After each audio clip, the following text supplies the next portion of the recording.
And this year, he says he's only going to eat meat that he's actually killed. And I was wondering, what are you adhering to lately? I'm a vegetarian, a strict vegetarian. No, have you done that? Well, I eat chicken. Let's not all that. That's not vegetarian. I'm not. I said I'm not strict. I eat chicken and steaks. Or ate raw game. Did you ever eat? It's not dead yet. No, you're and over you there. eat it, and as you're eating it, their death throes are making you hungrier. There's nothing. That's better than a soybean. Yeah, you're right. Which sounds better, that or soybean? Listen. According to retailers, the most popular Halloween mask this year is O.J. Simpson. And the most popular Halloween greeting is, "I'll kill you and that guy who's bringing over your glasses," or treat.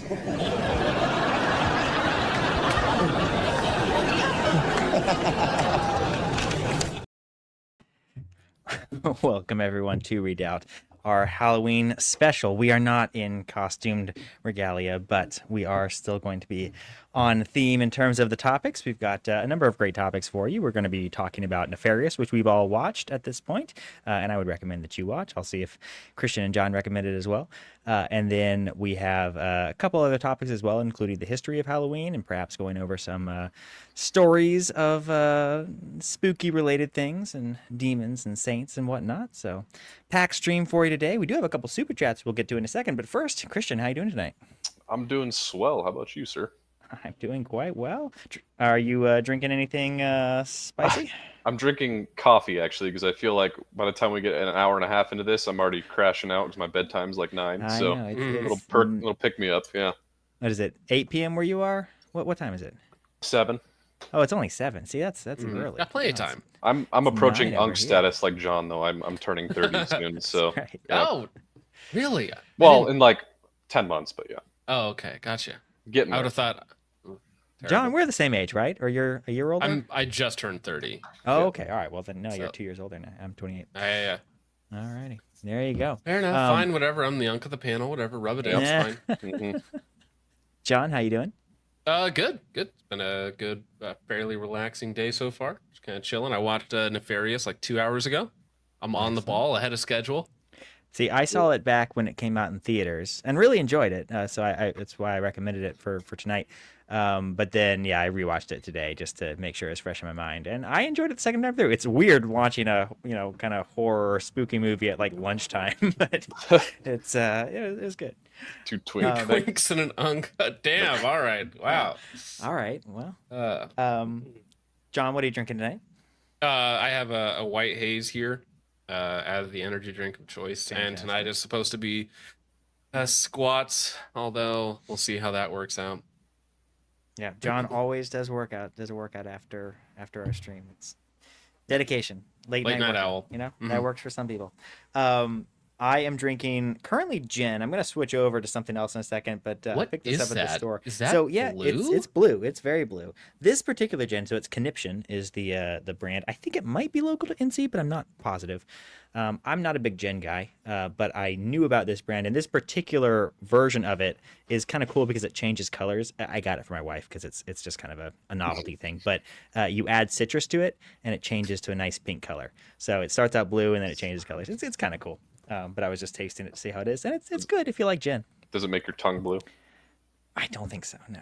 Well, that's good. Got to put methylene blue in your blue gin for blue maxing. Smurf maxing. That's what we call it. Maxing, I like that. Alrighty. Let's go over our super chats. We've already got a couple here. So Mr. Mitchell Blacks is my new favorite stream. We are honored, sir. Thank you very much. And unfortunately, Armorite Boy cannot catch a stream, but we'll watch it later. We appreciate that, my good friend. And then we just got one as well.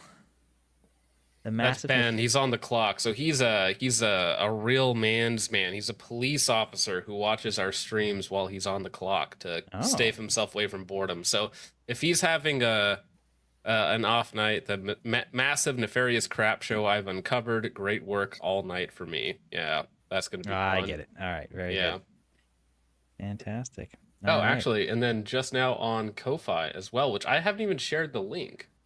I forgot to put it in there, but Gideon says Nefarious was a decent film. Need to rewatch it, but I didn't appreciate the anti-death penalty theme of the We'll film. talk about that. We'll talk about that because actually that was not one of my takeaways from the film. So we will get into. We'll talk about that. Thank you, Gideon. Appreciate that, sir. All right. Well, good. So we all have watched Nefarious recently. So where can you find Nefarious? It sounds like you can find it pretty much everywhere. So Nefarious, if you are a YouTube Premium member, which of course I am, it is free online. So you can just find it for free online on YouTube. It is literally free. Nice. There's probably a few other websites out there that carry it. I'm not sure if it's on like Netflix or Amazon or any of those. On Amazon Video. Amazon. Yeah, cool, good deal. So, it's a good spooky movie. It's not like an actual horror movie. There is one scene of graphic intensity, which is not bad for most people, but I don't know. I think for people that are sensitive to that kind of thing, it's worth warning you about. Yeah, it's quite good. In my cheapest horror movie opinion. ever made. 90% of the yeah. Pretty Well, tame. I mean, it's I like the concept of that because it's kind of similar to 12 Angry Men, as I think every shot is with every shot other than the very first scene is within the prison complex. Yeah. Very first and last scene. Very simple. Yeah. So, John, would you like to give a brief synopsis of the film? So this is based off of a book by C.S. Lewis, right? The Screwtape Letters, or is it Nefarious? So a little bit of both, right? So, this is kind of the background to the background, but basically, what is his name? Steve Dace wrote a book called A Nefarious Plot, which is essentially a remake of the Screwtape Letters, same concept, where you have a demon sort of laying out the plan or the plot that the demons would use in order to tempt and control, take over the earth. And so the Screwtape Letters is by C.S. Lewis. Excellent book. I'd highly recommend it to anyone. If you're struggling with various sins, it's great. Even if you're just, if you're human, it's great. It's an excellent book on spiritual warfare and just a great sort of thought experiment of how the enemy thinks about us. So A Nefarious Plot, I think, is in many ways Steve Dace's homage to C.S. Lewis, but with its own spin. This movie is kind of a prelude to the book, in the sense that the book is written in the same style, I believe. I haven't read A Nefarious Plot, but I think it's written as sort of a collection of letters or writings about how demons work from the perspective of a demon. This movie is sort of about how that book came to be in human possession, so to speak, in the lore of this world. So I think from there you can give a brief outline of sort of how the So I had not, all that to say, I had not read the additional material other than knowing of its existence. So I kind of went into this movie without a lot of that background. I thought, first off, this is a movie that almost anyone could make. There are very simple sets, very simple characters. I feel like this is a good thing that almost anyone can make a film like this as long as it has a strong core concept that you don't run out of time with, which I think that they actually did. I think that they overstayed their welcome in a lot of this film. There are some scenes which we can talk about specifically as I was taking notes that actually do not need to exist. There's shots that go on for way too long simply because they needed to hit 90 minutes of runtime. Right. And specifically like the last 7 minutes I would have removed from the film and it would have been so much better. But I feel like Glenn Beck for some reason. Well, I feel like Glenn Beck wanted to be in there for some reason. And I was like, oh, this kind of makes the rest of the film a little bit worse. But essentially, I think it really comes down to the two main characters, the replacement psychiatrist, which we can get into why he's the replacement, and the main two characters, right? You have the suspected serial killer or convicted serial killer who claims to be possessed by a demon, and it is those two, that one actor that carries the entire film by playing both Edward Brady, he's the serial so killer, good. and It's such a good Nefarious. performance. I've never seen him before. I don't know if he's played anything after, but I've never his seen him either. performance does sell the rest of the movie. Yeah. The main psychiatrist guy wasn't as big of a fan. No, he was We'll fine. we'll get into the themes and everything else about the film and some of the things that I think worked well. It didn't make sense, but yeah, overall I enjoyed it. I thought it was a good watch. I didn't find it particularly scary. I suppose I don't really think it's a scary film. I think it has like implications and whatnot. But it was an interesting watch, especially from a Christian perspective. I could see why this movie got ratioed by critics in a lot of cases. I think it's sitting at like a 36% on some websites, because if you don't have a Christian perspective on it, it's gonna look and seem like nonsense, basically. And it's not scary enough or gripping enough. There's not enough moving pieces to be interesting outside of a Christian perspective. Well, at least that's how even I the think trailer about it. was kind of clickbaity, like to Well, I was lure about to say, people can we in, watch the you know? trailer? Yeah, of course. That'll give people some perspective as well. Yeah, I definitely actually one. haven't seen the trailer, so It's like trying to lure in like the Paranormal Activity, like what's the other one? The other like main series of horror movies. Oh gosh, I can't remember. The Exorcist. Oh no, the other one with like the doll and not. I can't remember. Annabelle, Sinister. We have the Conjuring. The Conjuring series. Okay, Like it yeah, tried yeah. like luring in that crowd. So we're into the talking about theater. this one, right? Yeah. Probably. Okay. Sometimes they have multiple. I'm gonna tell you, you should not watch this trailer if you want to watch the movie, because that just That ruined. never happens. That ruined. Clickbaity. Yeah. That's the problem. That ruins a lot of the trailer or a lot of the movie right there. So if you want to watch the Nefarious movie, I would recommend skipping like the next 5 minutes, because it's probably going to spoil. I'm actually kind of shocked that it got an R rating. Did it really? It got an R rating. There's one scene in the Yeah. film that is like disturbing, I suppose, Mm-hmm. but it's not graphic, and there's no cursing in the film whatsoever. No, I think I'm that actually theme was just kinda disturbing surprised. enough where that it probably gets the R. But yeah, it really is pretty tame. Well, Christian, what were your thoughts on the film before we get to James? I don't know. We could really. I mean, we're going to go into depth about it, but I thought overall it was done pretty well, in my opinion. It kind of calls out a little bit of like the modernity of Christianity in general today, which I did like. Kind of calls out like the spiritual warfare going on too, which is definitely going on today. And I think it was scary in the sense of how factual the realities of today are with spiritual warfare and the evils. So that's what I liked about it. James, 30-second review before we go piece by piece, I guess, if that's how you want to do it. Yeah. Well, before we get to my review, I should answer this question. Will James change his name? What is this even referring to? Because It's because you said single women should be able to vote, I think. Yeah. So they're harping on I'd say that. single Still. mothers. Well, but that would mean they would be able to vote too, though. Well, yes, I think if regular single women can vote, then certainly single mothers can too. I will not be changing my name at this time. Thank you for the super chat, though. No, I thought it was good. I think, the acting here and there. I mean, basically, there are two main actors, and I think they are both passable. I think the guy who plays the psychiatrist did a good job. And the guy who did the demon did a great job. I think that he makes the movie worth watching, and it's just an excellent performance. Very low budget film. Yeah. Overall, it seemed like it was well done with whatever budget they were working with. I think it's better than the trailer. The trailer, I don't know that the trailer would make me want to see it. So to give a brief synopsis, basically you hear enough of it there, but basically a convicted criminal, this happens at the first 30 seconds of the film, so I'm not spoiling anything.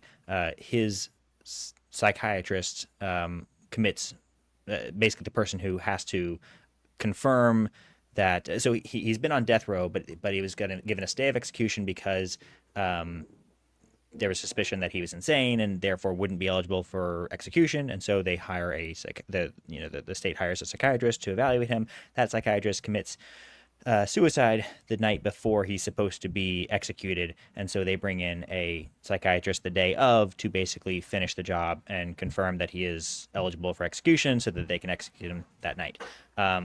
And So then when the psychiatrist gets there, the demon tells him that by the time that the day's over, the psychiatrist will have committed 3 murders, and that's the structure of the rest of the conversation kind of follows this outline of kind of unveiling how that ends up being true, and it's cool. There's a couple little things that are feel a little bit cheap, but overall the performances are his performance in particular is we should look up that actor's name because he really does a great job, but it makes it worth it, and they do touch on a number of elements of spiritual warfare. One clip in particular that I want us to play, I think it was particularly interesting and worth talking about.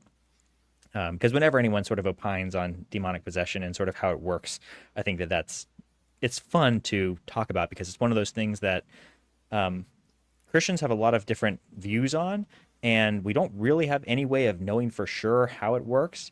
And so it's sort of fun to speculate on, but scary at the same time because we could be right or we could be way off, and it's like we just don't know. And this is a real thing that happens to people, and not knowing how it works is scary in and of itself, I think. So, yeah, that's my 30-second review in 2 minutes. Thank you.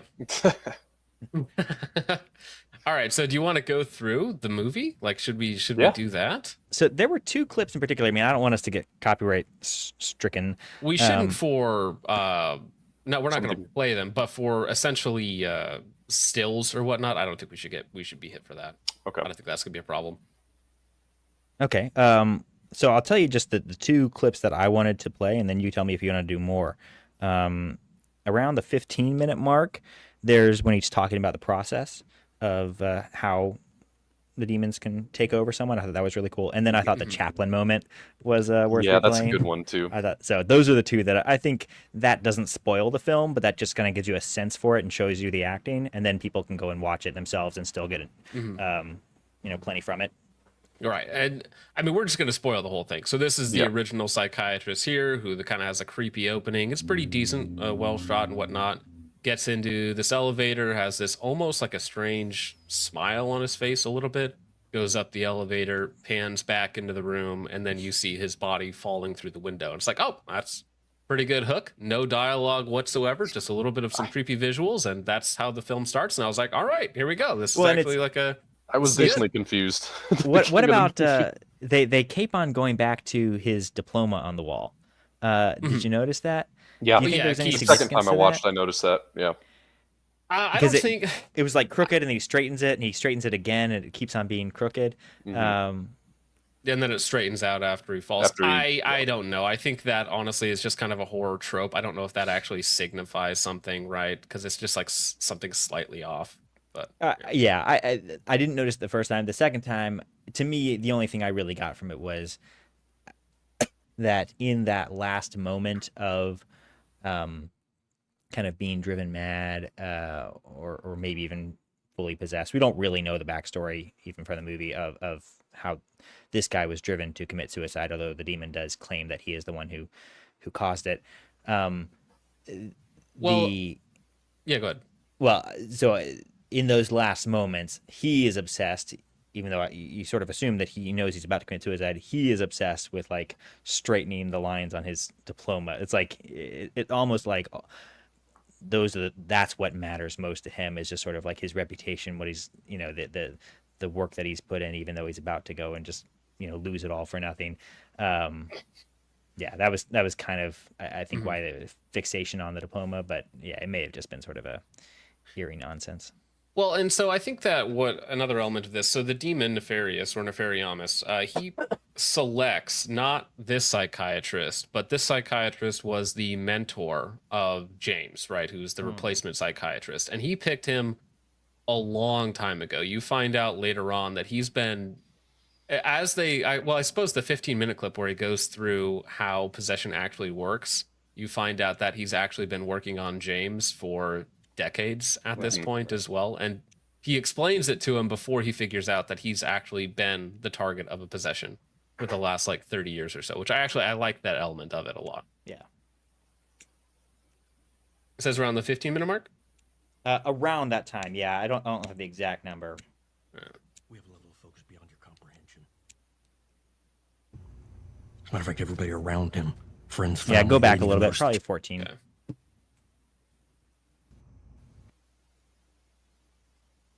Probably have to pause every now and again for copyright so that we don't. Yeah. I thought it was interesting the line about absence of Baptism, giving yeah. readier access. I thought that's Mhm. interesting. That I Mhm. think that's something that even as a Protestant, as a Presbyterian, I can more or less get on board with, because I do think that there is real significance to baptism, even if I don't believe in a baptismal regeneration model.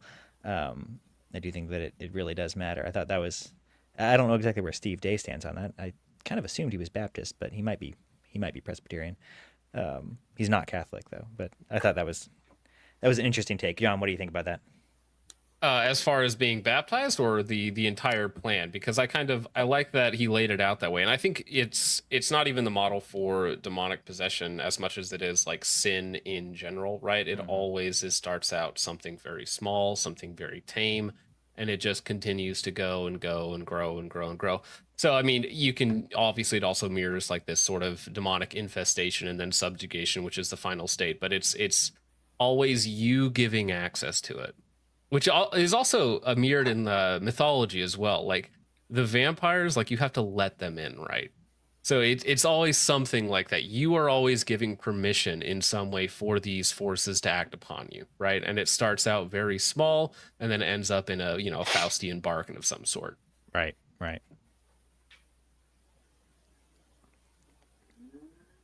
But as far as baptism goes, I mean, I don't know the Catholic's position on it, but is it if you're baptized, you can't be demon possessed? Well, essentially, when you're baptized, we believe it gets rid of your original sin, and you're marked as in possession of God. And then, obviously, when you reach the age of reason and you start to be able to tell the difference between good and bad, you start falling into the temptations of sin. But essentially, up until that point, yeah, you're essentially marked as a child of God and deemed saved. So, from the Catholic perspective. Yeah. So what was that? Extreme temptation, infestation, something. Possession, Subjugation, right? and possession. Yeah. Well, possession and then subjugation. Yeah. Right. Gotcha. Yeah. Subjugation is the final state. Yeah. Yeah, I thought that was. I never heard it laid out quite like that. And again, this is just sort of made up. I don't think this is. It's a movie. Yeah. Yeah, it's a movie. Yeah, but it's dramatized. It's laid out to where people can understand it, right? But I think that it's still interesting to contemplate these things, and that nothing about that strikes me as like, oh, that's definitely off. It seems like it certainly could be that way. It is interesting that they laid it out in this format that, yes, demons are fallen angels. So they probably do have, I would assume they do have like a higher understanding than us humans do. So it's kind of interesting that they laid it out like he has to dumb it down for him. So, which I think there is some merit to that. 100%. And I mean, I think it's also funny when the psychiatrist is like, "Oh, I'm smarter than you think," but this entity that he's dealing with has been plotting this exact moment for like 30 years, right? He's working in timelines you can't comprehend, right? Yeah. And so to be dealing with something that is actually so inferior to you, and you have to like dumb yourself down to. Right. I mean, it is like some sort of cause. I think of it as like an eldritch horror, like having to dumb itself down to you, the human, because there's certain rules he has to apply by, right? He can't just take you over, but he's infinitely smarter and more powerful than you are. Yes. I like the point where he's like, well, it doesn't bother me because I'm an atheist. Something as if not believing in God, not even the believing demon in calls him out like, demons. "You're stupid, dude." Yeah. It's like, it doesn't exactly protect you if they are real. Mm-hmm. Yeah, That I mean, might some be of a those. downside.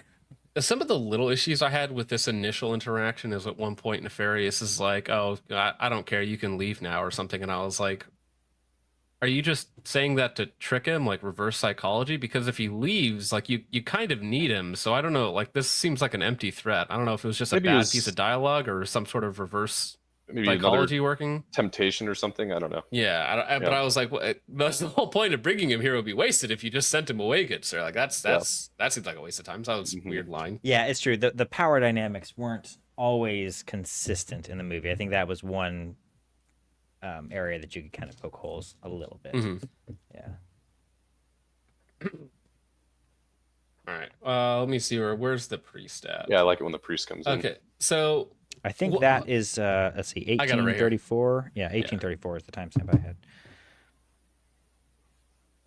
Now, okay, so he summons the priest, right? Which is the only scene that the priest is in, which I thought was very strange. Because I feel like as it becomes more obvious that he's not dealing with a human, right? Not just somebody who's psychologically broken, but something more nefarious than that.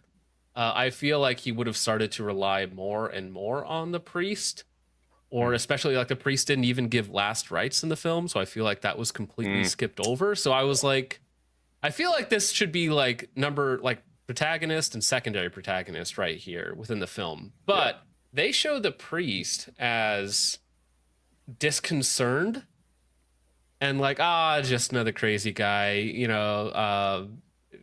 demons and possession, it's not real. And so there's a very I don't know if you want to play it, but there's a very interesting switch once the demon figures out that the priest doesn't actually care. Yeah. Not only that too, but this is the only part of the movie where Nefarious is on edge or feels threatened as well. Yeah. So, yeah. Well, because he's dealing with an atheist. What's the atheist supposed to do against him? Yeah. Right? You don't even believe I'm real.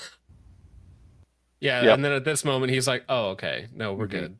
We're fine. Yeah. To Sconey's comment here, I was going to kind of say the same thing, that I think this is like a direct reflection of like kind of the lukewarm faith as far as Christianity in general in our times as well, even within the clergy as well, kind of like the breaking away from tradition and whatnot.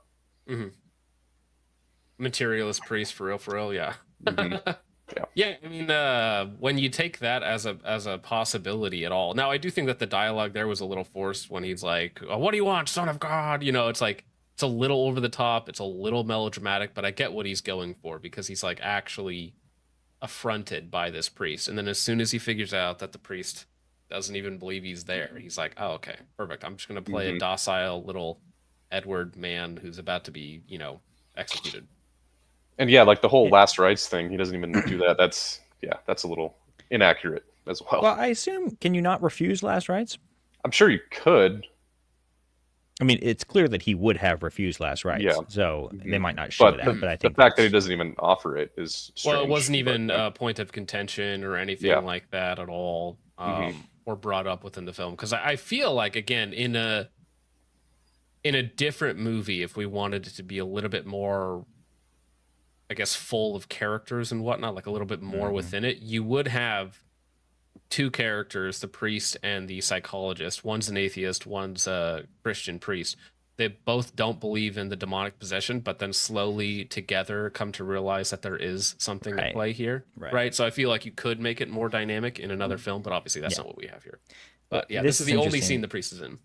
On the topic of last rites, as I understand it, the tradition of last rites emerges out of a tradition of baptism at death, right, which is a common tradition or common thing in the early church, because they had a rather confused theology, but certainly praxis around baptism and how to implement it. And basically, I think the key point of confusion was around, I would say that there were confusions around the doctrine in general in terms of baptismal regeneration, but in terms of Catholic theology, what they would admit to is that there was confusion around the extent to which one who continued in concupiscence could be cleansed of that concupiscence, of that sin that happens after your original sin has been purged from you. And so there was this theory that you got one cleansing, baptism, but why waste it in infancy, when you barely even had time to sin? Why not wait? And why not really wait until you've done all your sinning and then at your deathbed get baptized? Which father was it that said that you should wait until basically you're on your deathbed? Because there is like an actual quote from a church father about that. I mean, Tertullian was against infant baptism. I don't know that he was in favor of waiting that long. You could probably find a couple. I'm not sure exactly who you're referring to. I know Constantine was supposedly baptized on his deathbed, although there's two different stories about him. Some say he was baptized earlier. But basically, the whole last rites comes from, you had people getting baptized at their death, and then once the church reformed on its teaching there, was said, no, you should baptize either when you come into the church or at infancy if you're born into the church. And so now there's sort of a hole in terms of, well, we used to do this thing on the deathbed, and so this practice of last rites came to sort of replace that. It's kind of like, I think there's a very modern example. Well, John, in a Baptist church, you guys dedicate infants, right? Yeah, we do like infant dedication, family Exactly. dedication, stuff like that. Same kind of thing, right? Where it's like you don't baptize the infants, but it feels sort of empty to not have anything like at that moment, and so you do like a little dedication ceremony. I think it's a very similar type of process. Yeah.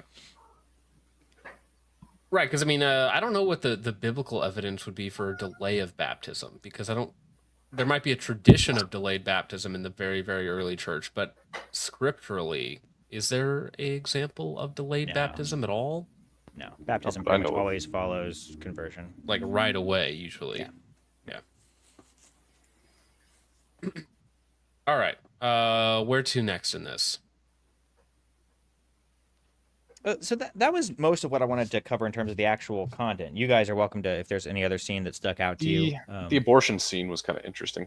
Yeah. Okay, so I don't know the timestamp, but yeah, so I also had that written down. So it was kind of a melodramatic, but you essentially learned that this guy understands that this man and his girlfriend, who he's kind of lying to, has convinced her to have a abortion, and the abortion is happening like as they're talking. And so it culminates in this scene of him describing how it's a sacrifice to Moloch and how happy they are, how the gates of hell are celebrating as this baby's being ripped apart in live time. And this Now, ends up being the second murder that the guy commits. Correct. I mean, this is the whole idea where he's going to commit Right. he's going to So- have committed 3 murders by the time he's done. So the first murder, if we want to get to that, the first murder was his mother, who was suffering from dementia or chronic illness of some sort. And so he, as the sole heir of her $3 million fortune, had her euthanized, right? Or signed In the the state of paperwork to have Oregon, her it was legal to do that. I felt like so- that was kind of tied in sloppily into the theme, but maybe that's just my I opinion. think so too, because it Yeah. wasn't like super tight. Because I obviously, as soon as it happened, I was like, oh, okay, he's going to be the last murder. Like Yeah. that's super obvious that that's what's going to happen there. But yeah, so that's his first, and the second is him. And the credit that I give to him, after he gets told of what's going to happen, he does try to call his girlfriend to have her stop it, basically. Right, so he does attempt. So there's still some humanity, some good within the man, which is funny because after he gets confronted with his evil by a demon, he actually tries to stop it, right?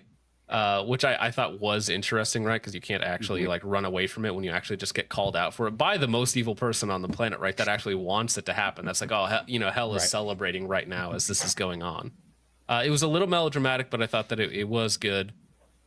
However, right after that, the lawyer, I think, is a little retarded because he's like, "Oh, you are a demon, but don't you?" It's like he's confused that the demon believes in God. It's like, are you paying attention at all? Like this is a obvious biblical demon, not some sort of like interdimensional demon that's not tied to Christianity. This is very obviously like a demon from the Christian Bible, right?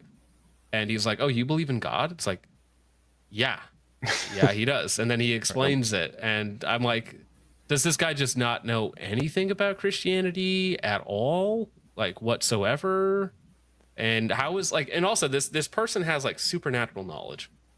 There is no possible way for this man in solitary confinement, 23 hours a day, to have any of this information, right? And they play it off as like, well, I don't know how a magician does his tricks, but I know that they're still tricks, which is like, okay, that's fine. But how does this guy actually know when your John, girlfriend had a you scheduled are abortion? underestimating how oblivious atheists can be. If your presupposition is that God does not exist, then nothing will convince you. I mean that came off as true to me. Like I mean, listen, if somebody to me started quoting, like, I don't know, the things I did, like not only when I was a child, but happened like today that only like I knew about, and somebody I had never met or seen before, and then I also found out, they were in solitary confinement in a prison with no internet access whatsoever. I'm like, this isn't even possible. This isn't even possible for this person to know. And he's still like confused. He's like, what's going on? I don't get it. What is this? This is so strange. It's like, how? Just think, like, this person has legitimate supernatural access to information, right? I mean, like, down to the second of the abortion going on and everything that was happening there, like, just absolutely insane. And he's still like, what is this? I'm not sure yet. Like, all right. Now, there was also, I think, let me see if I can find it real fast in the transcript. Does it have a transcript? One sec, I'll be right back. Okay, because there is actually... Oh, no results found? What? Ah, fine. I will find it, because there is a perfect little diatribe that he goes on about the modern world, right? So James is talking about, oh, we have this, we fixed this, we you know, hate crimes are problematic. He goes on this, and then the demon just looks at him and goes, I think I love you. And I loved that line because everything he professed there was like, it was so on the nose as like Christian or right-wing propaganda, but it was so perfect because this retard just goes on this whiny diatribe explaining all of the greatness of modern society, and the demon's like, you get it. You're so on my team. I love you. That's the nicest thing you've ever said to me. I think it's got to be one of these. $1 and you were the sole heir, though, did it? No, that's the first one. Dr. Fisher's findings that you're mentally incompetent at this time. While you're looking for that, I gotta go too. So okay, fine. Hang on tight. I'll entertain the audience for a second. Oh well. Oh shoot. Let me put this one. There we go. All right. Let me see if I can find it because Nefarious. I think I love what you. did I do? I'll let you fix it, Jim. Oh no, you're good. All right. There we go. Let me see. I want to find the actual quote from it. Okay, here we go. Well, this'll work. This'll work. Okay, that's kind of working. All right, let's go over here. So this is the scene in that I was referencing that I thought was pretty good. So this is the diatribe where James, the psychiatrist, goes off about how the modern world has fixed so many problems and inequalities. And then the demon just looks him in the eye and says, I think I love you. And he's like, I couldn't even have come up with all this stuff that you guys did. Yeah. Oh, yeah. It's like, sometimes you impress even me, right? Yep. You humans. Yeah, I thought that. I liked that scene. I was on the nose, all right? Yep. Very, very on the nose, but I did enjoy that. Right on the money. Oh, yeah. Where did James go? I think he went to use the restroom. I'm not entirely sure. That blue gin, man, just going right through him. I guess. I don't want to know what his toilet bowl looks like after he's done with it. All right, there we go. Okay. All right, so on the nose, sound jump scares. Okay, so there is a kind of another dumb scene, I want to say. Let me see if I can find it here. But did we go over the abortion one or no? We haven't gone over that scene, but essentially this right here is where he's trying, after he is confronted that this entity somehow knows that he's convinced his girlfriend to have an abortion, even though he's planning on dumping her, right? So she's doing it to kind of stay with him and to save the relationship, and he's already planned to move on. And the demon just like tells him like what he's doing, but he rephrases it in a way to kind of like expose like how evil he is. And he's like, you know, me and you, we're not so different, you and I. You're about to jump ship and you're having your girlfriend do an abortion right now. Kill your own son. Yeah. Yeah. And then he's like, you know, he even tells him like later on, you should call her, you know, you should tell her stop. You would love to hold your son one day, wouldn't you? You know? And you can tell that he's like, he says at one point, I'm not ready to be a father. And it's like, you're a millionaire who's you're only 35 years old. Yeah. Right. And so, I mean, and the demon just thinks it's funny, right? He just sees the irony in all of this, and which it keeps coming into play that it's like, you know, at first it's a small thing, and then it just gets more and more and more, and you just continue to kind of like self-serve your way into this demon possession, demon infestation, whatever you want to call it. And so when he says, "Oh, you're a murderer," you know, I mean, essentially he is, right? And he's not much better than you know, the person sitting across from him. You know, John, speaking of self-service, we got a big month coming up. Is that eggnog? It is eggnog, yeah. Drink as Oh eggnog. my gosh. gosh. Ah, good stuff. I hope that's eggnog. What's a big month coming up? November? Yeah, we got November. No more self-service for those of you who are self-service enjoyers. What are you referring to? Oh my gosh. It should be no nog November. That's what we should institute. No nog November. No. That'd be bad. Yeah, but that's the abortion scene. Now, the one scene that my next note has to do with the guy continues to like dislocate his finger and his wrist to try and get out of his chains, right? And so then he chokeslams the psychiatrist onto the table with a lot of guards in the room.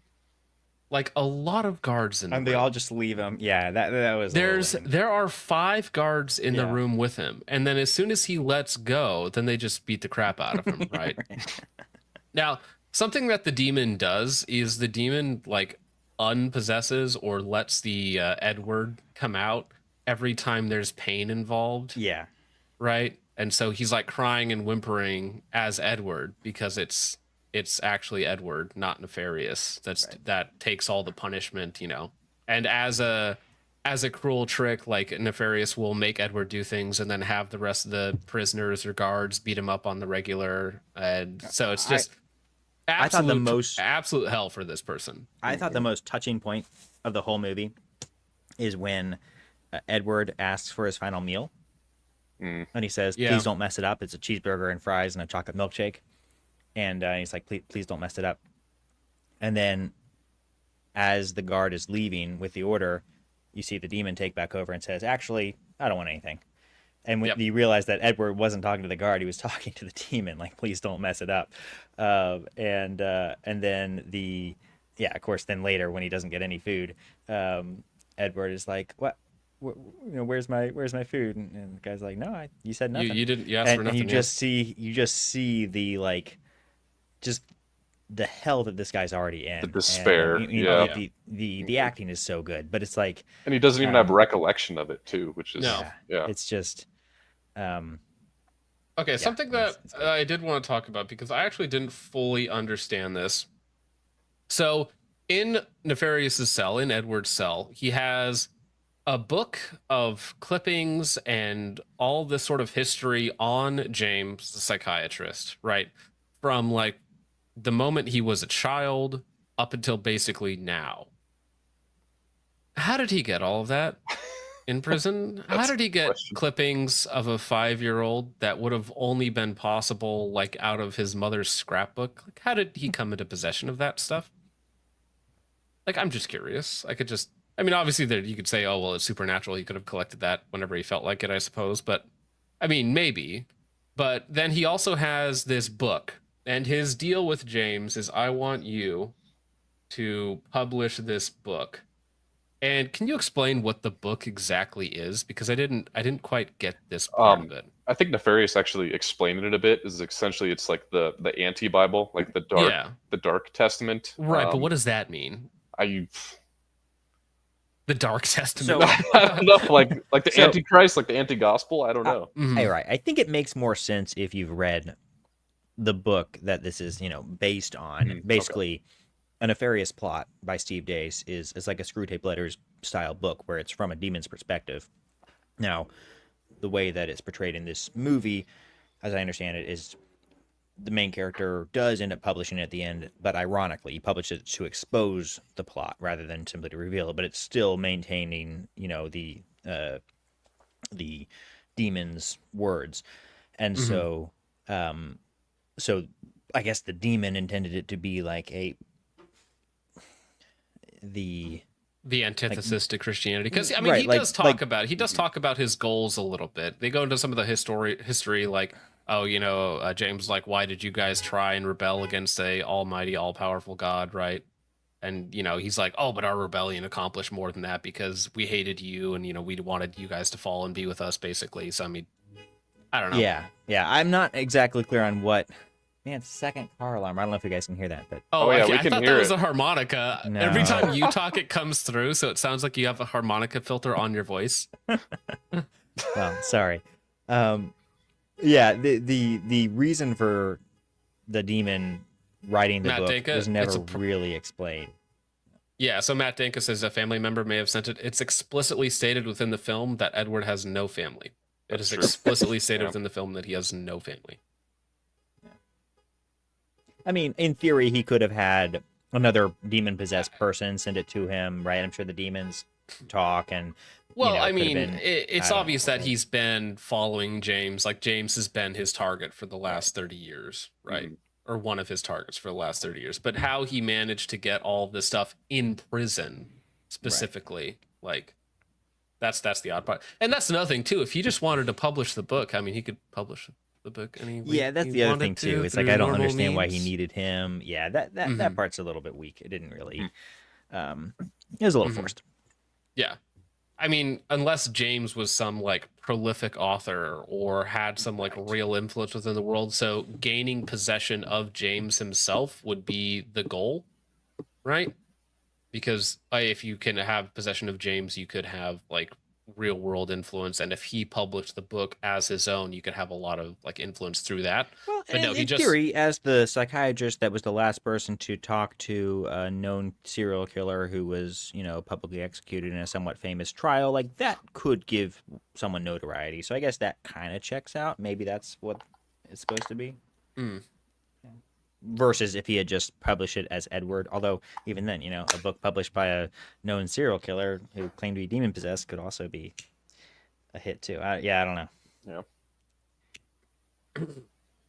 All right, does anything have anything before the execution? No, I can't recall anything. So this scene here, while I enjoy the actor, the haircut scene is actually entirely worthless. There is no additional like context or story beat that gets given in this scene. Yeah. It's good because the actor is good. He's like, you know, at the end, he's like, "Why are you guys in a rush? I got all the time in the world," basically, right? It's So I like his acting in it, but there is no point to the scene. it's kind of interesting why he explains why he elected to choose electrocution over lethal injection. That was kind of interesting. Right. Now that aspect of it is because again, he's a satanic demon, and he's like, well, this will inflict the most pain upon Edward as possible. More suffering, the Right. better. Yeah. He says it's Yeah. the perfect introduction to hell. To hell, right? yeah. I can't Exactly. think of it better. And so that's why they left in, you know, that the scene at the end. I don't know if we're gonna watch it, but like where he's getting zapped, and it's you know it's rough. Like it really does. I think it could for someone who was already sort of buying into, you know, enough of the demon stuff. It's one of those things that could make you think twice about just sort of your which side of the Pascalian wager you're on, so to speak. So I think it was well done in that regard, the execution scene. Yeah, I mean it's I like the difference too between the obvious Nefarious, right? Cool, calm, collected, has his weird, strange tics that are just like slightly off-putting. And then you have stuttering, weak, like pathetic man, especially like, well, that's Nefarious, but as he's getting like read his last rites and marched down the aisle, and he's like crying and pleading and begging and whatnot, and the difference between them. And for him, he's only here for like 20% of the time, right? He just appears in another place, understands that he's marching towards his death because of the decisions that he made along the way, right? Because at first he was a willing participant in it, right? And so, you know, at this point he's killed 11 people. I want to say he gets convicted for 6, suspected of a 7th, and then 4 that they'll never find out about. He says they actually don't have the ability to comprehend, like, because they were committed so perfectly or something. It's like the other 4, like, it's not possible for them to tie it back to me or whatever. So I would imagine at some point Edward was a willing participant along the way before he became fully possessed, right? So, I mean, he is probably an evil man as well, but he's an evil, weak man. Whereas Nefarious is just like pure evil. What was like Edward's actual backstory? Like, what was his like occupation? Did it ever go into that? I mean, he was always a strange man because he said at first nobody even noticed. They were like, oh, that's just Eddie being Eddie. You know, he's being a little weird, being a little wacky. He's being a little, you know, I would imagine he had like social issues, right? That led him down this path. But yeah, I would imagine the first kill or the first couple of kills were actually his own doing.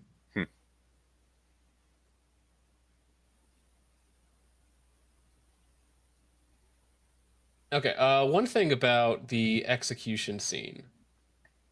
So I don't think we could play it, but it's relatively graphic. And they have to end up zapping him twice to give it to kill him. That was kind of the point, is sometimes the first zap, I don't know if this is real or not, if the electric chair actually can take multiple hits. I've heard that, yeah. I mean, okay. But I mean, that is a horrifying way to go. Yeah, that's just horrible. Maximum pain for 30 seconds, and then you're still like alive after being cooked, and they're like, all right, hit him again. Do you guys remember the Onion? Do you guys remember the Onion video that was it was an old parody video about a more humane alternative to lethal injection, and it was just like a machine that rips people's heads off. They have like an animation of how it works. It's great. I'll see if I can find that. It's funny. But okay, yeah, and then electric chair is pretty gruesome. In this scene, so after this is a third murder, because essentially what has happened here is the psychologist, James, has knowingly condemned Edward to death, even though he does not believe that he is clinically insane. He believes that he is demon possessed at this point. He makes the choice to have him killed to kind of get rid of him. Right. And so that's why that last him signing off on allowing Edward to be executed is seen as the third murder. It's not because they're saying that death penalty is equivalent to murder. It's because in the job that this guy was hired to do is to determine whether or not this person basically was of his own mind, of sound mind when he committed the murders. And at the end of the film, James, the psychiatrist, clearly believes that no, this demon possession is real, or at least he's clinically insane, if nothing else, and he is clearly not under the law fit to be executed. Like he should not be executed according to the law, according to how I am supposed to do my job as a psychiatrist, and just as someone who at this point believes that he's been demon possessed, and yet he signs the papers anyway in order to get rid of him. And so, and James even says earlier in the film, it's like, no, because the demon wants to kill Edward, wants to get rid of the host Right. at that point. He's like, no, I and wanna James die. says, no, that would be murder. So James, you can tell from James's perspective, he thinks that it would be murder. And then later, just as sort of a matter of convenience, which again was the abortion and killing his mom, like it was all just about convenience, he signs off on the papers. And so Well, that's it's the third self-serving. murder. Exactly. So, Right, so because that's he's why like, it's I wanna not get an rid of this anti-death guy. penalty message. I think that was a misread from I heard that from a number of people, but I don't think there's really anything in the movie that taken in the context of the movie is supposed to be anti-death penalty. I mean, even the main character, he doesn't seem like James isn't principally against the death penalty. In the second scene in the film, he kind of has to drive by some protesters as they are protesting the death penalty. He has the radio on, and the radio host is like, why is this guy still sucking air after 11 murders, and like a number of years too. He's been on this death row facility for a long time. Right. Yeah, there was a lot of outside temptation. Even the warden was telling him, like, after they found that little biography on him, like, hey, if you don't, sign the papers off, this guy's gonna, spend a little time in prison, then he's gonna come after you. So there was a lot of even outside. Yeah, well, that too. Yeah, because he was essentially like he's going to be declared insane, get out, and then you're going to wake up one day and he's going to be at the end of your bed, and you're the radio host at the beginning. I forgot the second time is Glenn Beck. It's clearly that his is voice. Glenn Beck. Yeah, okay, it's perfect. Interesting. I think he produced the film, or at least was one of the producers. Well, I could tell because he's been the last 7 minutes of the And, film for no reason. Right. Well, exactly. And Steve Dace is one of the people on The Blaze, which is Glenn's version of the Daily Wire, basically. So, but I think this type of maybe we'll talk about this after we're done with the film. But I think this type of film is fantastic material for a small production company. Like, because you can make a lot of films that have a strong central concept like this that don't cost much money at all. Oh yeah. Okay, now problem just little itty bitty little problem. Somehow a gun gets brought into the courtroom by a detective or into this execution plot. chamber Plot hole. inside of a prison. Yeah.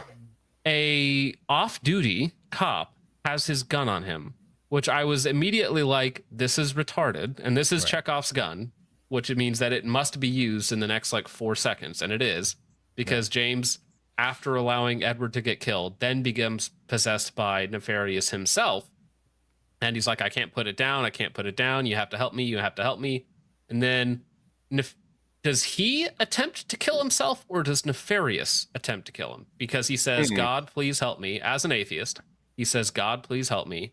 Then he puts the gun to his chin and pulls the trigger 3 times on a Beretta 92. So it's double action. You can just keep pulling, right? And it doesn't go off. Right? I think we are to believe that Nefarious is pulling the trigger. I would say because same. earlier in the film he offers himself up just because he's an atheist. He doesn't care, right? He says, all right, fine, you can take full possession of me, right? He makes a deal with the devil, literally, right? And Nefarious asks him to. He's like, basically he asked Nefarious for a sign or something like that, and Nefarious.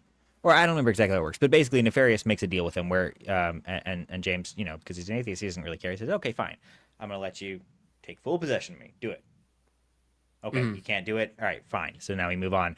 And it's clear that Nefarious took that permission and just used it later. He didn't possess him right then and there. Fine. What did he say? It's like, we're a patient creature or something like that at one point. Yeah. And so at this point, even though, it's not like he's been, I guess, because James has been, groomed, maybe he has gone through all the stages, but even if he hadn't, I mean, at that point, he's just literally inviting him in. And so he can be, fully possessed. And so I think the idea is that the demon is trying to just take him out, while he's still in this state of atheism, right? So he would have gone straight to hell.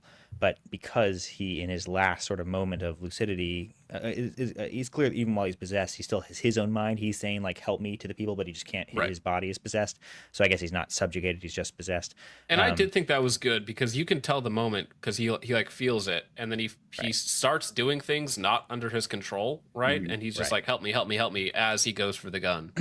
And then he pulls the trigger, the demon pulls the trigger 3 times, and it doesn't go off, and the guards pull it away from him before he can do anything else. And so I think the implication is that God miraculously before that he says, God, please light help armor me. strikes every time.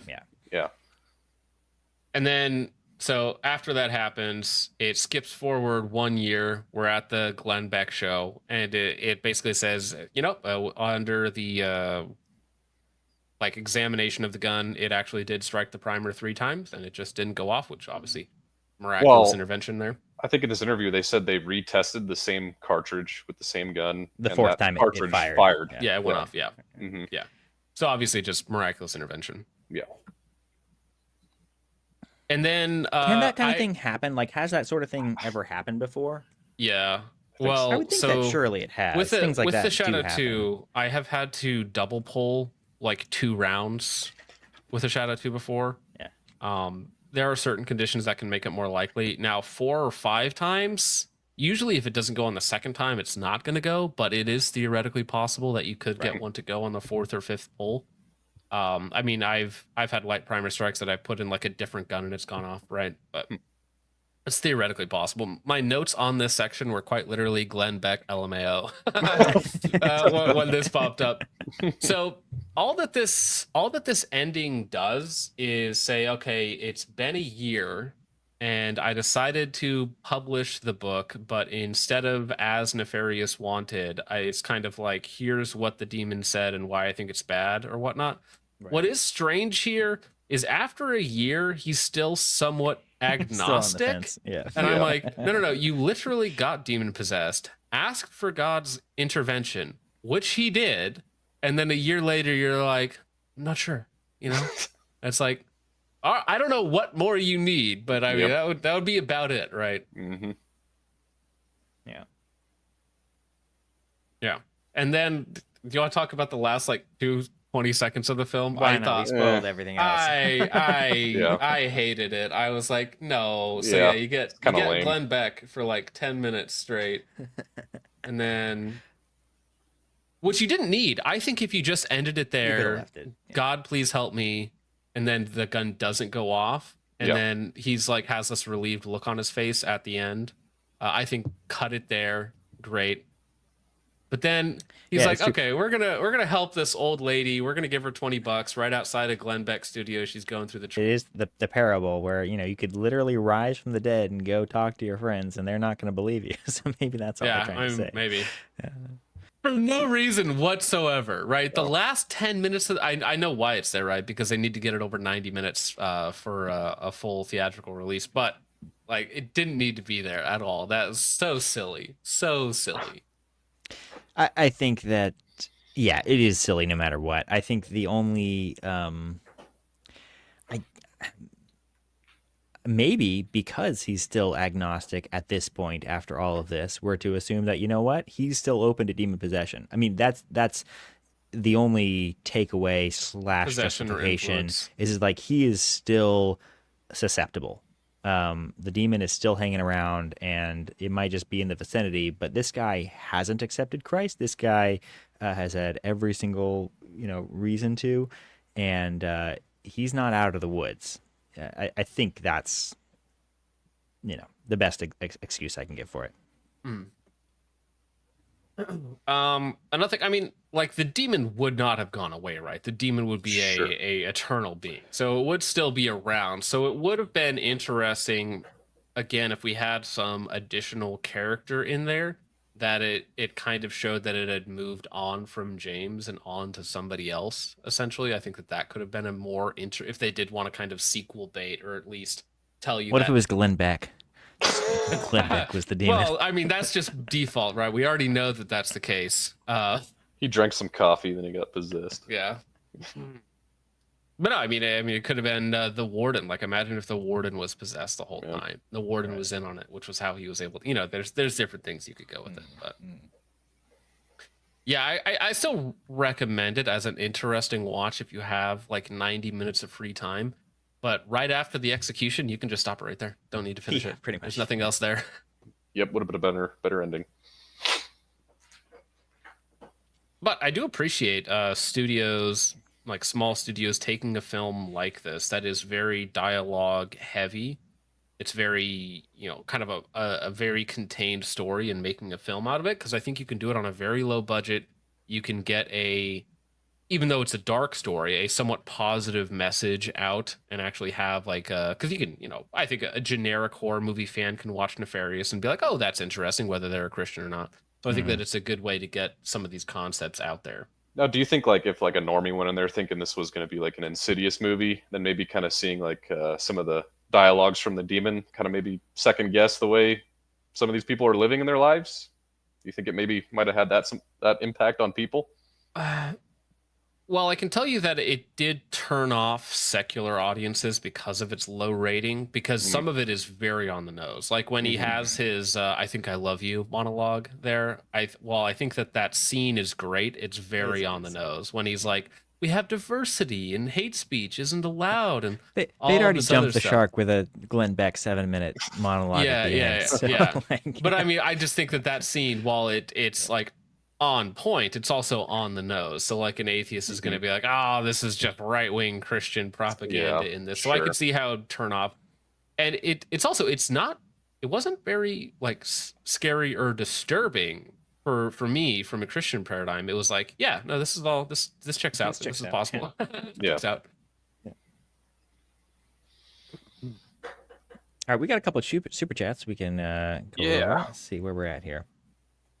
Focus Strips Cat. I didn't know your cat was a fan. Sick mustache. Big fan. My mustached cat. Yeah. Joe about a bunch of churches that were doing Halloween events. Opinions. Also, John, I'm behind. Oh, single and childless at 30. John, you're ahead of all of us right now. You inspire me. John, you inspire me as well. That's right. You got plenty of time. Men have a lot of time. I wouldn't rush anything. That's a waste of time. Trump had Barron at 59 years old or something like that. So, Well, I wouldn't go the Trump route. I know. but, I'm just saying. I'm just saying. Unless you wanna Men marry swimmers don't an stop Eastern- swimming. That's right. If you want to marry an Eastern European supermodel, I mean that aspect of it is fine, okay, but probably don't wait till your 50s or 60s to have kids, all right? No, I agree. I'm just saying. While cheating on your second wife, probably not the greatest idea, all right? No. Just don't do that. But no, yeah, men got plenty of time. 30 is still very young. Mm-hmm. You're still establishing yourself, so yeah. Okay, but as far as churches doing Halloween events, I think tomorrow our church is doing like a worship night, so we're not doing like a Halloween event. But I've been to trunk or treat where it's like, you know, it's dress up, but you go around, you play different games and whatnot, and that's kind of fun. I've done Harvest Fest as a kid. Our church always did Harvest Fest, which was essentially like a game night with a mild bit of costuming and like, you know, like Christ-centered atmosphere instead of something that's like, you know, demonic or gross or gory or anything else like that. But it was like a fun night for kids to come play games, hang out, stuff like that. We'll Wasn't like get into it a Halloween little themed. bit, but like, Sure. I think that, so we'll get into the history of Halloween, which is, it's very Catholic in some respects. It's also very American, certainly in its modern manifestation. And so it's just one of those kind of charming American holidays that if you're proud to be an American, it's one of those things that I think it's kind of charming to appreciate. It often does get a lot of hate from sort of the ultra right wing, or the more conservative, especially more like Protestant conservative groups tend to not like Halloween. But I do think there's something charming about it. I didn't grow up celebrating Halloween. I don't know that you really can celebrate Halloween. To me, it's more of an observance. Like, I do think that there is a value in pondering the darker things. And so for me, it's always been the memento mori side of it, right? The thinking about the dead and about the darker side of reality. I think it's worthwhile having a couple days to really dwell on those things. But yeah, like I don't really enjoy dressing up. I've never really been into costumes. I didn't grow up doing that kind of thing. So it is still a little bit weird for me, but I do like the spooky aspects of Halloween. I think that it's kind of fun to have a season, especially in this time of year where the days are getting darker. It just feels right to, I don't know, think about demons and saints and just sort of the inevitable fact of death and, you know, what's beyond. Mm-hmm. Well, I think it's a very adult topic. I think there's a difference between like the memento mori aspect of it and like there is a modern American thing where it is just trying to be as grotesque and like glorifying, you know, violence or demons or weird things. I think that aspect has definitely encroached. Like maybe I'll be the boomer for a moment. I think that aspect of Halloween has definitely increased over the last few decades or whatnot. And it's not quite as just like harmless fun for some people, but yeah. I mean, as a kid, it was just like, it was an excuse to hang out with other people. Yeah, I mean, as far as churches doing Halloween events, I think that's fine. Like John was saying, like having fellowship within the community and doing things like trunk or treat is great. Getting all the kids together and the families and whatnot. And like James was saying, it is a very Catholic-rooted day of observance. I mean, the day after Halloween is All Saints' Day in the Catholic tradition. But we'll get into the kind of the history of it and whatnot. So it is an important day for Catholics. The Light Spore for 2 says Chest and Shoulder Day, the best Based. day. The best day. Thank you, the Light Spore. And Chest Ben and says, yeah, gun in a prison, not happening. Yeah, you know, something. He wasn't even allowed to take his phone into the prison. Then this guy has his gun on him. Like, all right. All right. He's a cop. It's okay. Well, yeah, off-duty cop. You can bring your gun into a prison or a federal building or the White House. Surely, you're an off-duty cop. That's what they call What's the prison ridiculous wall. is that he draws it earlier in the scene. Does he? And no one says anything. Yeah, like when Nefarious starts acting up, when the demon starts like, Oh, he does. pops his Yeah, head through yeah, the yeah. curtain, the Yeah. guy like draws it, like no one says Yeah. anything. It's like, dude, you're not supposed to have this in here. Forgot about yeah, that. I forgot about that too. Damn, Yeah, that is wacky. Yeah. All right. Well, we have Halloween Purgatory and All Souls Day. This is from Ryan M. Reeves, a channel I'm not familiar with, but you guys both watch Ryan Reeves? I just watched this today. I just stumbled upon it and I thought it was Okay, a perfect. really good video. That's yeah. how people find Ryan. Ryan is fantastic. Okay, Ryan is how I got into church history. Now, I've taken several classes since then, but Ryan has at least 3 full-length college level classes for free on YouTube, and they are the best church history classes you will find pretty much everywhere. So I've audited a lot of church history classes, and Ryan Reeves are the most comprehensive. They're not always the most detailed, but they cover the most ground, and they do it from a history of philosophy. So it's like history of ideas as they play out in time, while also kind of going through some of the key events, but not as focused in the minutia of the events. But it still will do it in a way that's just engaging, and he'll tell some key stories here and there. And he just is a really gifted teacher, and his lectures are fantastic. All of his videos are about 25 to 40 minutes long, so averaging around 30 minutes. And yeah, they're absolutely college level church history classes, and they're very, very fair. I mean, Christian, you found this in this video, where, you know, he's a Protestant, probably Baptist. I can't quite tell. I think he's Reformed, but it's hard to tell even then. I think he grew up Pentecostal. He's a professor, or was a professor at, I think it actually shows it maybe in the credits here. I forget exactly. Gordon Conwell. I don't know if he still is there, but he was there for a long time.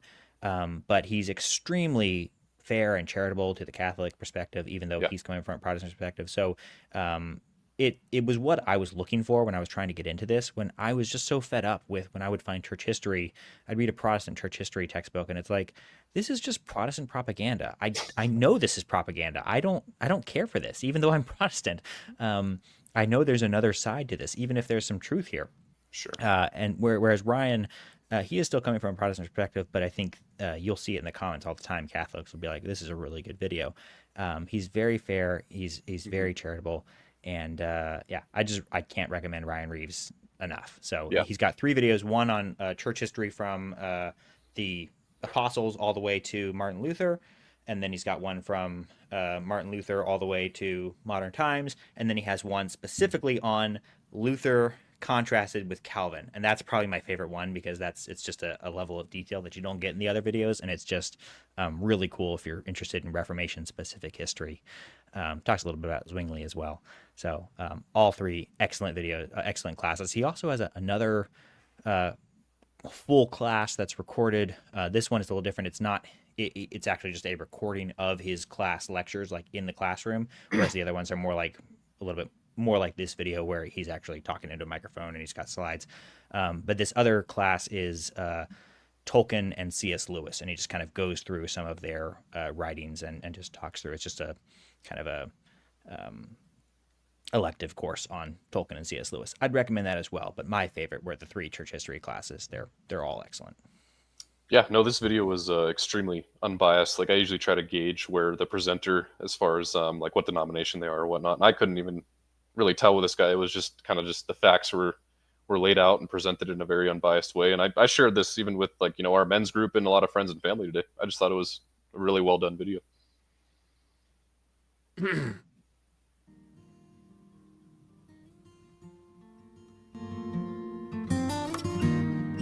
You can bump it up to like 1.5 or 1.25 at least. Well, is it just a music introduction, or do we He starts talking really quickly. Okay. Yeah. It is October in America. The sun sets earlier each evening, and in neighborhoods across the country, streets will soon fill with children dressed as superheroes, witches, and movie monsters. Pumpkins with carved grins glow on doorsteps. Bags of candy are torn open at kitchen tables. For many, this is Halloween, a night of fun, fright, and sugar. But if you could step back 600 years to a village in England or France around the year 1400, the evening of October 31st would look utterly different. The streets would be quiet, save for the tolling of church bells. Families would gather not for candy but for vigils. Candles would flicker in front of parish altars draped in black. The poor might knock on doors asking for food in exchange for prayers. And above it all, a solemn awareness the dead were close, and the living had work to do for them. But I thought in this video I'll tell you the story of All Souls Day, and how the date November 2nd tells you everything you need to know about the Reformation.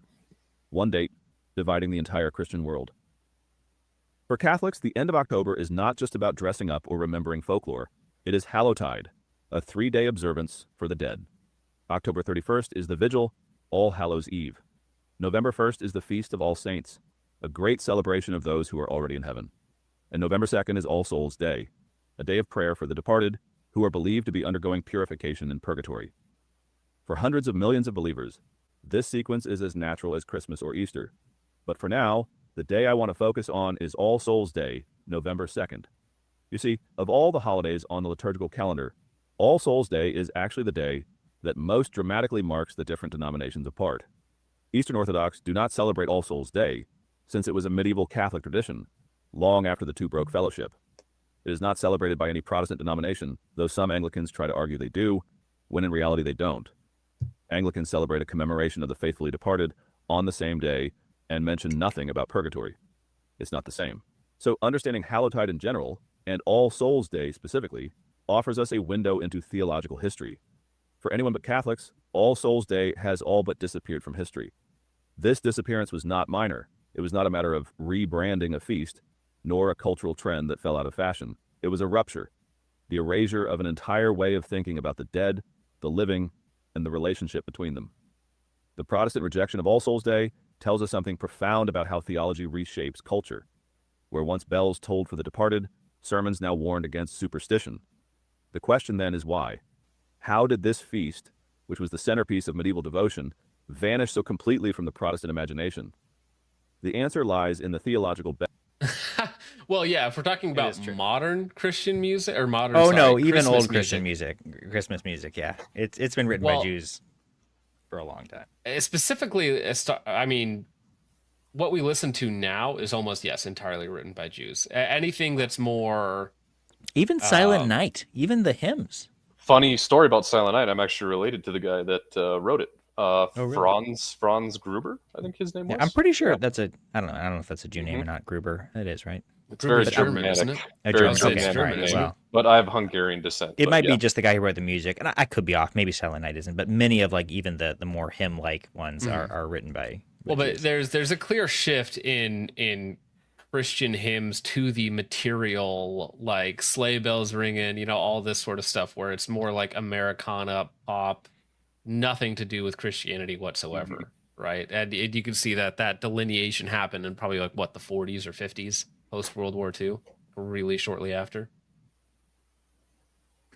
Yeah, for sure. bedrock. I could be off. I'm not sure if Silent Night might be Jew free. Yeah, how dare you insinuate that my beautiful Silent Night is infected by the Jewry? Stille Nacht. Jew. Sorry. All Souls' Day was not simply an optional custom. It was built on the doctrine of purgatory, which in turn shaped an entire spiritual economy of prayer, mass, and intercession. To attack purgatory was to attack All Souls' Day itself.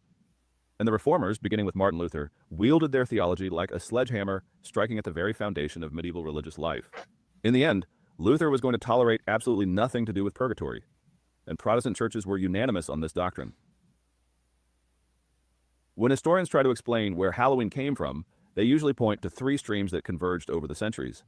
Imagine them as three rivers flowing into one basin: older pagan folk belief, American consumerism, and Christian liturgy. So the holiday we know today is a hybrid, carrying traces of each, though their proportions and meanings have shifted dramatically over time. I had a video I'll link in the description on the Celtic background to this. For now, I am focusing exclusively on the Catholic liturgical practices that made up Hallowtide and All Souls' Day. The often overlooked element that shapes Halloween is very simple. It is the Catholic liturgical calendar.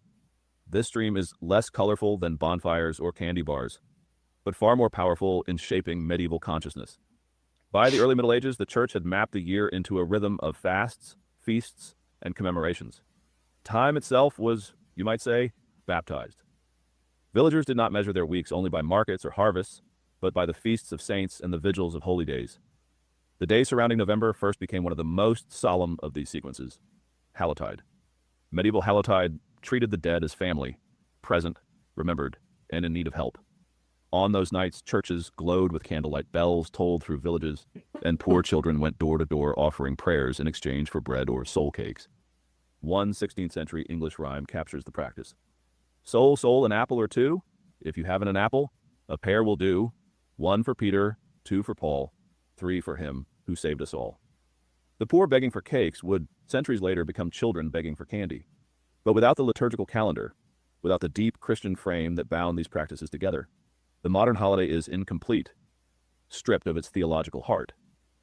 This is why the forgotten ingredient matters. To leave out the liturgical calendar is like explaining Christmas without Christ, or Easter without the resurrection. The medieval calendar did not merely influence Halloween, it provided its very scaffolding. It turned what might have been a seasonal folk ritual into a sacred drama of salvation, remembrance, and intercession. That scaffolding is still in place. In Poland, families gather on November 2nd to lay flowers and light candles at cemeteries, turning graveyards into oceans of flickering light. In Mexico, Dia de los Muertos, though infused with indigenous symbolism, is still tethered to the All Souls tradition of praying for the departed. In the Philippines, millions return to ancestral homes to spend the night with family in cemeteries, feasting, singing, and praying. The practice is alive, vibrant, and communal. But for most Protestants, this stream dried up 500 years ago. And that absence is why modern Halloween feels like only a debate about costumes, candy, and the fruits of the devil on display for our children. For the medieval Christian, the liturgical calendar was not simply a religious overlay on ordinary time. It was the framework that gave meaning to the year itself. Every day had a spiritual significance. Farmers timed their planting and harvesting not only by the seasons, but by saints' days. A mason working on a cathedral would have known his work schedule not just in weeks, but in terms of Michaelmas and Candlemas. Markets opened and closed according to holy days.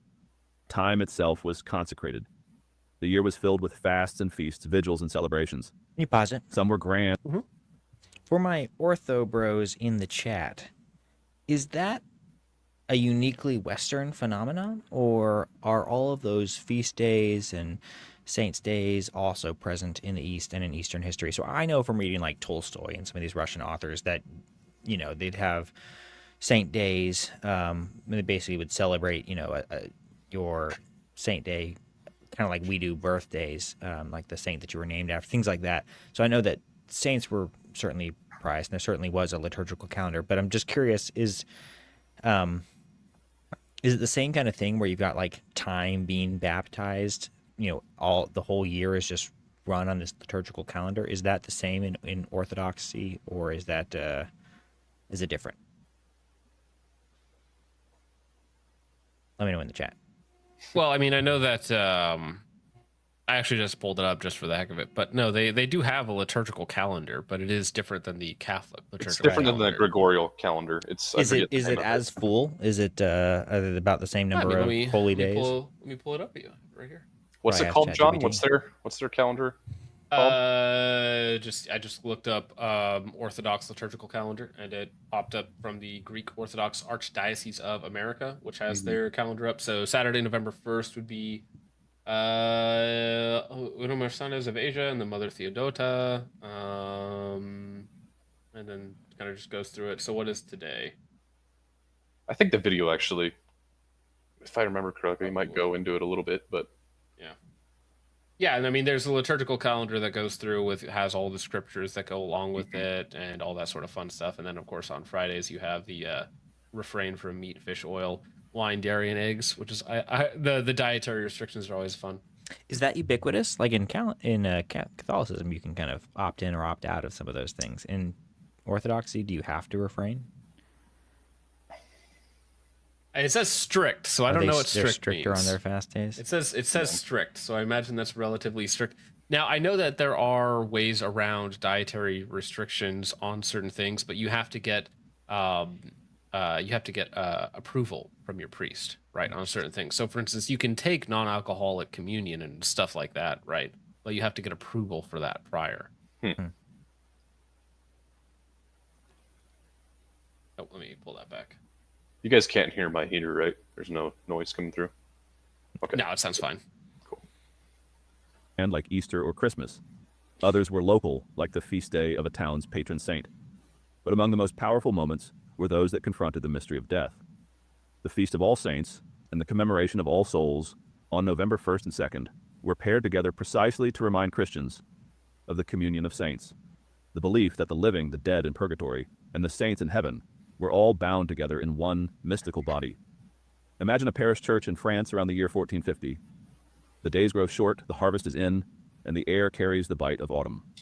On October 31st, villagers gather in the church for the vigil of All Hallows' Eve. Candles are lit. The priest chants prayers for the dead, and the bells toll for souls in purgatory. This was not superstition to them. It was duty, devotion, and love. To pray for one's grandmother or to fund a mass for a deceased parent was to act out the deepest bonds of family and faith. The medieval imagination did not see the dead as absent, but as present, waiting, and in need of the living's help. As historian Eamon Duffy observes, these rituals were the central drama of intercession in which every Christian, rich or poor, had a role to play. Behind the prayers and vigils of Hallowtide lay an entire structure of social and economic life. The medieval church was not only a spiritual body, but also a financial one. Belief in purgatory and the power of prayer created what historians sometimes call a spiritual economy, an exchange of prayers, alms, and masses that bound together rich and poor, living and dead. One of the most visible expressions of this economy was the chantry system. Wealthy nobles and merchants, anxious for their souls, left money in their wills to fund priests who would celebrate Mass for them in perpetuity. Often it meant the building of entire chapels dedicated solely to prayer for the dead. In England alone, by the early 16th century, there were thousands of chantries. They dotted towns and cities, their altars gleaming with candles, their priests employed full-time to say masses for benefactors. These institutions were not fringe. They were woven into civic life. Some of the most beautiful late medieval architecture, chapels, stained glass, carved tombs, was funded by chantry endowments. But the spiritual economy was not just for the rich. The poor, too, played a vital role. When they begged at doors during Hallowtide, they offered prayers for the benefactor's family in exchange for food. The soul cakes given to children and beggars were not trivial handouts. They were transactions in this sacred economy. To give bread was to ensure prayers. To receive bread was to perform intercession. Finally, for now, Hallowtide was also a season of pilgrimage. Families traveled to shrines of saints, believing that offering candles, alms, or prayers there would bring relief to souls in purgatory. Some towns became famous for their Hallowtide gatherings, drawing crowds who mingled devotion with commerce. Markets flourished around these pilgrimages. Traders sold candles, bread, and devotional objects. The line between spiritual and economic life blurred. All Souls Day then was not just a date on the calendar. I think you see that throughout, right? That line between what is spiritual and what's just sort of like normal. I mean, you're living in a time where everything was, baptized in this sense, where there was a spiritual significance to most of your life, right? And so it's just a totally different world. Mm-hmm. Yeah, no, I mean, I almost have like a little bit of a romantic view of that time where your entire life, rather than Monday through Friday and then you have the weekend, rather than being based off of like the corporate world, if you will, it's based off of the spiritual world, right? Yeah. Where you have a liturgical calendar rather than just like the 7-day work week. And that's what everything is based on, right? So, I mean, I like that idea, in my ideal version of reality in which we all would live in, but say Levi. It was the culmination of an entire economy of remembrance. It shaped how people gave money, how they built churches, how they distributed bread, how they prayed at night. It tied together every level of society. For the rich, it was a way to secure their legacy. For the poor, it was a way to participate in the great cycle of prayer.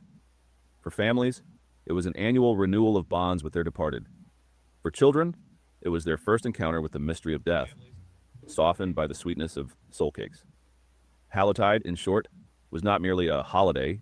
It was a way of understanding the world, life and death, heaven and earth, rich and poor, all connected by prayer.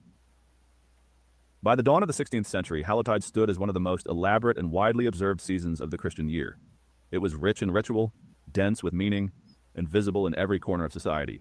And yet, within decades, it would collapse in large swaths of Europe. Why?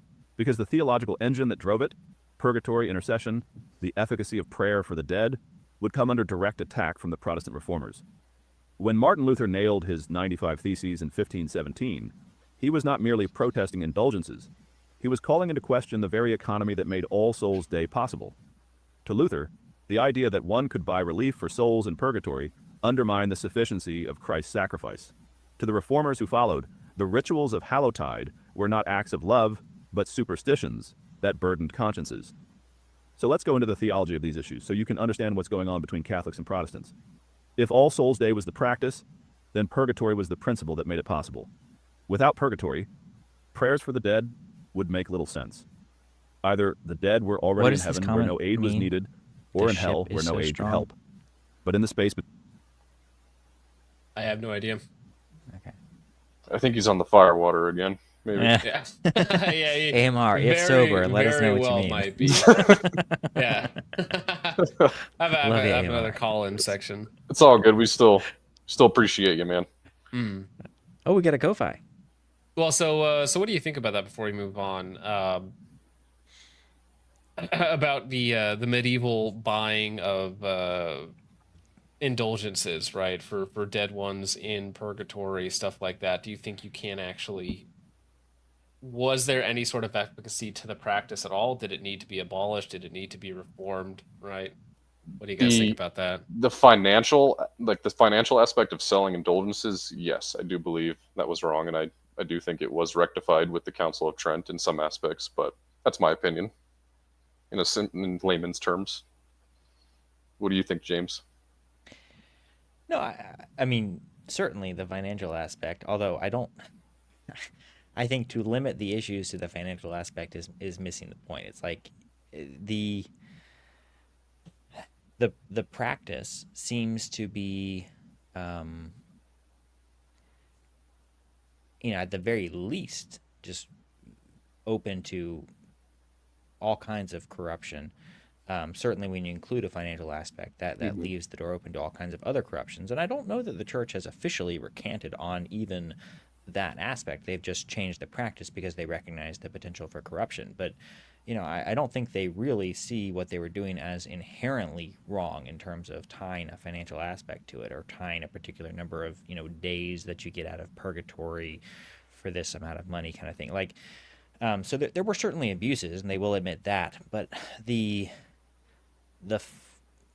basis for those abuses, which were pretty, sanctioned at a high level, I'm not sure are really officially condemned. And I think that is still where I take issue with. I think that there are some pretty fundamental theological issues that don't seem, they certainly seem unbiblical, or at least they seem like wild extrapolations from scant biblical evidence.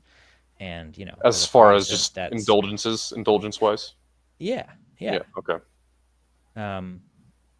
But it comes from an overall system of sin and understanding how Catholics even viewed sin and penance and indulgences. And I don't know how much he gets into the theology in this video.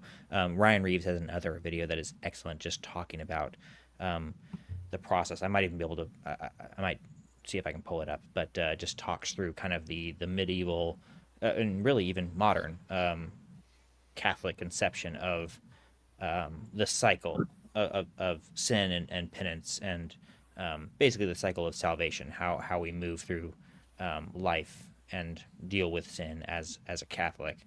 And I watched the Ryan Reeves video, and then I kind of checked it with one of my Catholic friends who's works in ministry, so he's more or less knows what he's talking about. And he's like, yeah, no, this is basically right. And they just have a very different view of how, just basically how our relationship with sin works. And it's very traditional. It goes back a long ways.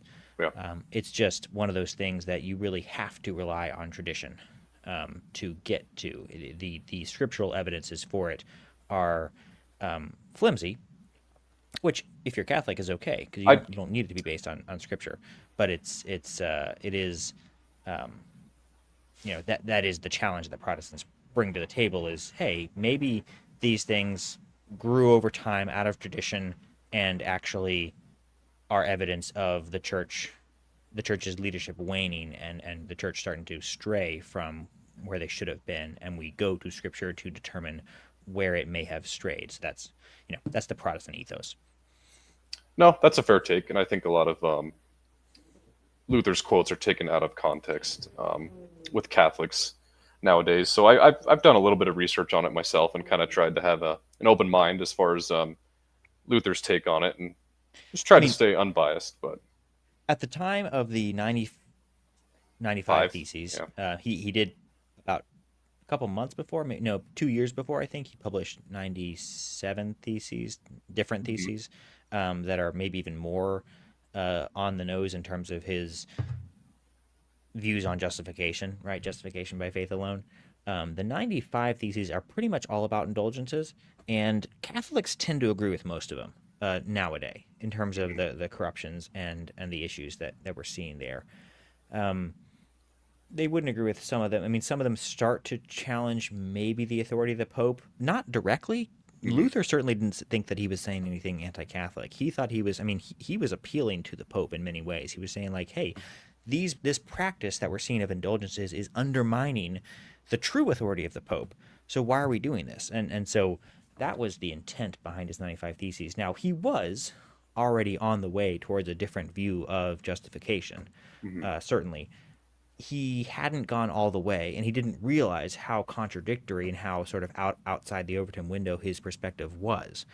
And ultimately, that's what got him kicked out. Is basically that he had a perspective, and the church, the Pope and his underlings, the church in general, was not willing to accept his perspective, and he felt strongly enough about it that he was willing to continue to hold it, and so he got kicked out and would have been executed if the Elector of Saxony hadn't stepped in. But so ultimately it comes down to authority. It's not, he wasn't excommunicated over indulgences. He wasn't excommunicated even over justification. The Council of Trent is finally when the Catholic Church refutes or rejects his perspective on justification. But those questions were still very much up in the air and were not infallibly or even definitively defined in terms of the doctrine of the church. Ultimately, it was over the fact that he sided with Jan Hus from 90 years before, saying that if I have to pick between my conscience and what the Pope is saying, when it seems like the Pope is contradicting Scripture, I have to go with my conscience. That's what it all comes down to. Well, but specifically about the idea of if you can buy indulgences to lessen time in purgatory, right? Or prayers are efficacious for people in purgatory. Does that lessen the grace of God through the crucifixion of Christ, right? Because if you're like, all right, Christ paid it all, but if you do a little bit yourselves or your friends and family say some nice words for you, then, we can knock some years off of your sentence in between, here and in heaven, basically, in purgatory. No, and I definitely can understand and get where you guys are coming from that perspective, for sure. Because from my perspective, right, raised as a Protestant, right, the idea like purgatory is never taught. Like you might hear it a couple times here and there as like something that these other groups believe in. But yeah, from a Protestant worldview, being raised in that, purgatory is such like an interesting concept of like, sure, it's a middle ground that has a purpose for purification, but it's not like a stopping point. But you're there for a time, but it's painful, but it's not painful. And it's like, does the passage of time there? It's like, it's interesting. Purgatory has more of a scriptural backing than some Catholic doctrines. It is one of those things that tries to make sense of several texts that Protestants don't really have a good way to make sense of. Our hermeneutic doesn't really allow for a coherent reading of those passages, right? When Christ goes and preaches to the dead, I don't know what that means. Right? Is he giving him a second chance? Like, so now the Protestant would say to that, yes, we don't know exactly what this means, but certainly you can't take from this passage, you can't construct a whole doctrine of purgatory. That it's far too concrete, far too detailed in its doctrine to be scripturally based. You have to rely on outside sources of tradition to really get there. So even if we don't know what this means, it doesn't have to mean that. It could mean that, but it doesn't have to mean purgatory that. Is not logically impossible through Scripture, and there are some. There's early church fathers too, as well. That 100%. Yeah, well, it's in the Deuterocanon, right? It's specifically mentioned in Tobit. I want to say. Even Maccabees, I think, might mention Maccabees some does reference some prayers Yeah. for the dead as well. Yeah. Yeah. So I mean, there are like scriptural references to it, and it's certainly logically possible. It is just usually, like you said, it's so far outside of the Protestant normal thought that it is like never gets brought up at all. Well, and it is basically logically impossible, I think, with a Protestant perspective, a strict Protestant perspective of imputation, which is one of the big things that Luther is famous for, where basically when God looks at us, he sees Christ in our place rather than seeing, our dirty, rotten souls. Right, but is that that immediate basically- post-death, or is there purgatory? See, that's what I'm saying. It's still Right. logically possible. I guess maybe you could construct a way, because it's sort of still in line with the already not yet, Because right? I don't Which even is know how already any of something that we works, have to right? deal with. Are we still stuck in time in purgatory? Or Yeah, are we that's- still stuck that- physically that's- in purgatory? That's an I don't open know. question. That's kind of a Who thought knows, I right? had. Who knows? I Yeah, had so I today. don't know. Like, do our souls have reference of time once we die? Like, who knows? I don't have an Well, yeah. answer Are for we that. still stuck in a linear timeline Yeah, exactly. in? I mean, there are in Catholics that will say purgatory that, and that heaven? Yeah. purgatory is sort of an instantaneous event, right? Like the Catholic conception. But if there's no sense of of time in purgatory, it could be a million years of Sure, for purification sure, for some right. people, right? So I but mean, it could go by, well, right? and what if you don't remember it, or what if it's like a gray nothingness, Yeah. right? Right. So does it? I don't know, right? It's just interesting. The Yeah. Catholic conception of sin requires that there be a purification, right? Because if you have removed your original sin, then you continue in concupiscence. You must be purified prior to entering the holy state of heaven and seeing the beatific vision, right? That's required in the Catholic conception.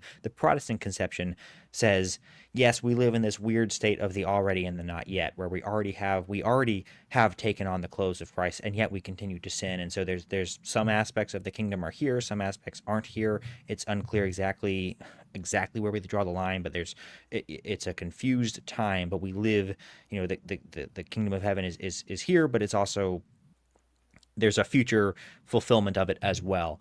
And so purgatory is not required in the Protestant conception, whereas in the Catholic conception it basically is. Like you have built up sins that are, need to be burned off.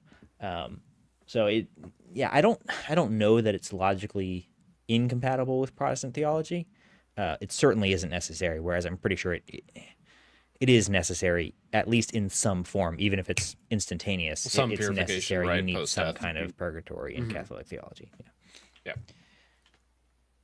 And then if we I really want somebody to explain toll houses to me. Me too. In That interests Orthodoxy. me. Yeah. That's the wackiest one, right? It's like I think Protestants have the simplest, whether it's correct or not, have the simplest where it's just instantaneous, and then Catholics have like purgatory, which might be instantaneous, which might be like a long period of time. How that actually works, not entirely sure of the minutia of that. And then Orthodox, you have toll houses, and you want angels carrying you so that the demons don't take you down to hell. It's like there's lots of stuff in toll houses that's very interesting. I kind of looked for some evidence of toll houses throughout early church fathers, and there was a quote from Irenaeus that mentioned an adobe where souls stayed until the final judgment, which is kind of interesting, but that's the only thing I've really seen. Right, but towards it. a whole. I mean, there's some people that believe there's a holding place before Christ comes back, right? Mhm. And then that's when you get heaven and hell and all of that, right? So there's Sure. kind of this third area. Mm-hmm. It's interesting.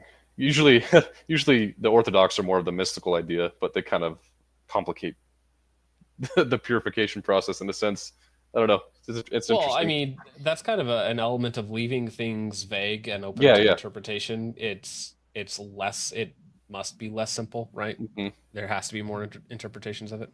Yeah. Between in purgatory, prayer could matter. The roots of this belief go back deep. In 2 Maccabees 12:44-45, Judas Maccabeus offers prayers and sacrifices for fallen soldiers, that they might be delivered from their sin. Some Christians read this text as warrant for their own prayers for the departed. Church fathers like Tertullian and Cyprian of Carthage mention prayers for the dead as normal Christian practice. The logic was clear. If the church prayed for the baptized in life, Pause it. why not continue to pray for them? Yeah, and this is an interesting thing because the Westminster Confession, which is one of the main creedal documents of Presbyterianism, and just Reformed theology in general, because even Reformed Baptists follow the London Baptist Confession, which is the same thing, just slightly edited for baptism. And then, other churches follow the same kind of creed. So the Westminster Confession is largely a condensation of all the sort of European creeds that were coming about at the time of the Reformation. It is pretty strict about no prayers for the dead. And that's something that I would have to take an exception to if I was to be ordained in any, capacity in a Presbyterian church, even just as an elder.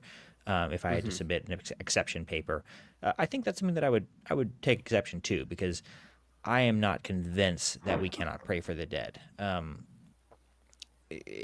Certainly, I don't see a condemnation of such practices. I think that the reason why they did that is because they were concerned about some of the same abuses, but abuses do not, determine the rule, right? They don't negate the rule. And if you really did believe that you can't pray for the dead at all, then even the phrase "R.I.P." means nothing or is illicit, right? It's like rest in peace. That's a prayer for the dead, right? Yep. So, it's just worth noting. That's something that I think I would have to take an exception to. Well, and I think that's something that I admire about Catholicism and Orthodoxy, is that they have a holistic view of the church, that it is not only the people who are currently with you, but it is also all of the saints in heaven, as a unified whole, right? Because they believe that the church on earth mirrors the liturgical life in heaven, basically. Right. Yeah. And so it's a whole element, right? As you pray for them, they pray for you, and we're all in communion, not only with the living, but also the dead. And just generally speaking, Catholics and Orthodox both are more holistic entirely, whereas Protestants try to be holistic, but they can't get away from the fact that they are, by virtue of their history, reactionary, right? Much of Protestant theology comes from a reaction to offenses of the church and corruptions and theology that they disagree with. And so Protestantism lacks, I think, that holistic feel, largely because Protestantism is a reaction to a certain way of doing things. And so they rejected many things that probably didn't need to be rejected, right? Anglicans tend to keep more things, and I guess if you wanted to go that route, then you could. But even Anglicans have their own oddities. So it is one of those, it's just one of those realities of how history affects your theology. And Catholics can't escape that either. Orthodox can't escape that. I mean, your history does affect your theology and your doctrine. In death. Augustine wrote of his mother Monica's dying request that he remember her at the altar of the Lord. Yet it was not until the Middle Ages that these scattered beliefs crystallized into a defined doctrine. For centuries, the Church taught that prayers helped the departed, but it was the theologians of the 12th and 13th centuries who gave this belief its name and structure. The word purgatorium, from the Latin purgare, to cleanse, began to appear in sermons and theological treatises. Purgatory was a place or state where souls destined for heaven underwent purification from the temporal effects of sin. It was not a second chance for the damned, but the final cleansing of those already saved. In theory, purgatory was a doctrine of hope. It meant that salvation was brought. I do always find that, just to shortly interject here, I do always find that interesting, where for the first millennium, there were things that weren't necessarily nailed down in terms of doctrine. And then it's not until 14, 15, 1600 that a lot of this stuff actually gets nailed down in a council, right? Where it's now this is dogma, and if you don't believe this or you disagree with it, you're anathematized, versus, the majority of Christendom before you did not have to hold to these beliefs strictly, right? And had varying beliefs on these, right? I mean, even the church fathers had different views on all of this stuff. So I find that's always interesting to me. Broader than the narrow divide of heaven and hell. God's mercy through Christ could reach beyond death, and the living could still participate in that mercy by offering prayers. But in practice, purgatory also became an object of fear. Medieval preachers described it in vivid terms. Sermons warned that even the smallest sins could lead to long years of torment. Popular imagination seized on these images. In visions recorded by mystics, purgatory was not a metaphor but a landscape. Souls standing waist deep in rivers of fire, or trapped in frozen wastelands, or weighed down with chains. These were not meant to be literal maps, but moral lessons. To the learned, purgatory was an extension of divine justice and mercy. To the unlearned, it was both terrifying and comforting. All Souls' Day was born out of this conviction. The earliest record of such a commemoration comes from Cluny Abbey in France in 998, when Abbot Odilo ordered that November 2nd be set aside each year to pray for all the faithful departed. The idea spread rapidly through monasteries Cluny, and then into pause it. parish churches. Cluny Abbey rose out of a reformative movement within the church. I forget exactly what time period it started, but yeah, the Cluny monks were trying to reform the church in terms of taking faith more seriously. And you'll see this throughout medieval history. You'd have periods where there's a lot of corruption in the higher levels, and sort of you'll see these lower level reformations coming up in the monasteries, especially. Now, none of them were as holistic or overly, they weren't inherently revolutionary like Luther's was. But some of them certainly were very critical of popes and the way things were being run. Well, of course. I mean, you're in the precipice of the Great Schism, right? 990. You're within a generation or two of 1054. So, yeah, lots of stuff going on at that period of time. Yeah. By the 13th century, it was universal across Latin Christendom. If November 1st celebrated the saints in heaven, it made sense that the next day should be dedicated to those on the way. Together, the two feasts displayed the whole spectrum of the Christian community. Saints above, sinners below, the living in between. By the late Middle Ages, the season of Hallowtide was inseparable from purgatory. The doctrine gave the season its urgency. The season gave the doctrine its popular life. Together, they shaped the medieval Christian imagination. I could go on into the literature and background of all the ways these doctrines converged on Hallowtide, but the point is made for now. This was the world that created All Souls' Day, a world where every act of devotion was believed to echo in eternity, where giving a loaf of bread or lighting a candle could change the fate of a soul, where death was not an end, but a relationship sustained. And it was precisely this world that the Reformers would later challenge. For them, the sufficiency of Christ's work left no room for such exchanges. But to medieval Christians, this was the very heart of the faith, that love could reach across the veil, and that the living and the dead walked together toward God. The story of All Souls' Day's destruction begins not in a graveyard, but in a study. In the early 16th century, an Augustinian monk named Martin Luther sat at his desk, wrestling with the scriptures. He had long been haunted by the question that terrified countless medieval Christians. How can I, a sinner, stand before a holy God? Luther had tried everything the church prescribed. He fasted until faint, confessed for hours, and performed acts of penance with scrupulous care. Yet the more he strove, the more he despaired. His conscience was never at rest. If even the smallest sins required purgation after death, how could he ever be sure he had done enough? It was in this state of torment that Luther turned to the writings of the Apostle Paul, especially the letter to the Romans. There he found words that would ignite a revolution. The righteous shall live by faith, Romans 1:17. For Luther, this was not an abstract slogan, but a revelation. Righteousness was not something he achieved through works or purification. It was something God declared over him because of Christ. This insight became the doctrine of justification by faith alone. Luther's conclusion was radical. Human beings are not made gradually righteous by penance, purgation, or merit. Instead, they are declared righteous the moment they trust in Christ. Salvation is not a process of purification, but a gift of grace received by faith. If Luther was right, the entire logic of purgatory collapsed. The doctrine assumed that even forgiven Christians required purification before heaven. But Luther's discovery insisted that the believer was already clothed in Christ's perfect righteousness. God no longer saw their sins, but Christ's holiness. If that were true, what need was there for a place of purification? From Luther's perspective, purgatory suggested that Christ's work on the cross was insufficient. If souls required further cleansing after death, then Christ had not fully accomplished salvation. For Luther, this was intolerable. It was not only unnecessary, but an insult to the gospel itself. This insight reshaped how Protestants viewed death. Instead of a journey through purgatory, the believer's death became an immediate entrance into God's presence. Death was no longer a liminal state of suffering, but the gateway to glory. This was not only a theological breakthrough, but a pastoral one. For generations, the faithful had lived in fear of the flames of purgatory. anxious about the sufficiency of their prayers. Luther's discovery cut through that fear with liberating clarity. Salvation was secure, complete, and free. Thus, the first hammer blow of the Reformation fell. Faith alone demolished the logic of purgatory. It was not a gradual erosion, but a sudden rupture. If justification was by faith alone, purgatory was not just unnecessary, it was offensive to the gospel.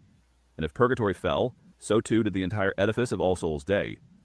The Reformers struck a double blow that shattered the medieval vision of death. The first insisted that Christ's work was sufficient and faith alone justified the sinner. No need for purgatorial cleansing. The second insisted that only Scripture could authorize doctrine, and Scripture did not teach purgatory. The immediate consequence was liturgical. If there were no souls in purgatory, there was no need for masses on their behalf. The Requiem Mass, central to All Souls' Day, disappeared in Protestant churches. Prayer books stripped away petitions for the departed. Bells once rung to comfort souls were silenced or reinterpreted as superstition. The liturgical rhythm of Hallowtide, Vigil, Triumph, Intercession was broken. All Saints' Day often survived in Protestant calendars, reframed as a remembrance of biblical heroes. But All Souls' Day was erased entirely. Interesting. Yeah, very, very good video. Yeah, his other one on the history of Halloween proper and sort of its Celtic roots and other roots is also very good.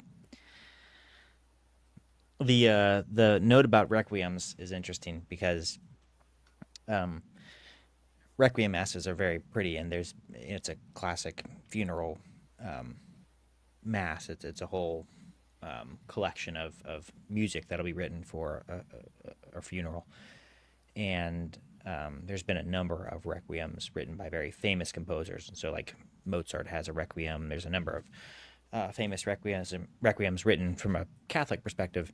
But when I was growing up, I did choir, and we sang Rudder's Requiem, John Rudder, who is a Protestant. And so it's a Protestant requiem. And it's just a beautiful piece of music. If you've never heard John Rudder's Requiem, it's just gorgeous. It's like 35, 40 minutes long, and just you got to listen to the whole thing through. I think it's about 7 classical songs, all choral, and the instrumentation is just beautiful. The parts are really cool. So, but all the requiems are great. And they all have a certain pattern to them. There's a lot of repeated elements. They all have like a Pie Jesu song about 3 or 4 songs into it. So there's a lot of really beautiful requiem masses. Well, we have a couple over on Ko-Fi if we want to get to those before we hop on out of here. Sure. Yeah. Gideon says, gotta go to bed. Can't wait to catch the rest of it tomorrow on the VOD. Grace and peace, and have a blessed Reformation Day. Well, thank you, Gideon. Appreciate that, sir. And Noob Procrastinator doesn't say anything, but he just dropped 5 over on Ko-Fi, so thank you. Appreciate that. Thank you, sir.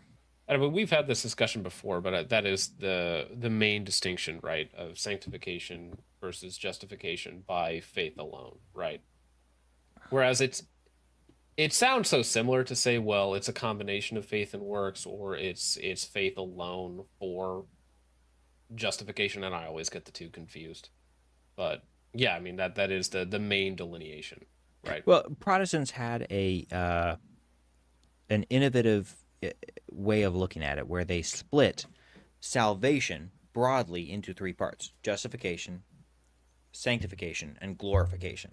Whereas, like, you'll hear an Orthodox person will talk about, they have a different formula of how salvation works, but it's like, yes, it's different, but it's kind of just, there's a little bit of a word concept fallacy going on where they're just talking about it sort of all at once, and they're describing things that are what a Protestant would call sanctification, and they'll use the term salvation or maybe justification, but a Protestant would actually look at a piece of salvation as being whatever they're describing. And so Protestants just have these terms, and they're all biblical terms, actually. They have these 3 different concepts within this broader concept of salvation. So you've got justification, the moment of justification; sanctification, the process that takes place over the course of your life; and then glorification is the final glorification into heaven, when you are able to, behold the image of, or behold God. So that's something that Protestants have that I think is a Protestant innovation. And I think it helps contribute to the conversation because, again, it's biblical language, but it helps kind of break up how we talk about salvation, which is a complex topic that requires a more complicated vocabulary. And it's not like, I mean, Catholics are fully capable of being complicated, and so are Orthodox, but I think that parsing out makes sense, and it is rather uniquely Protestant.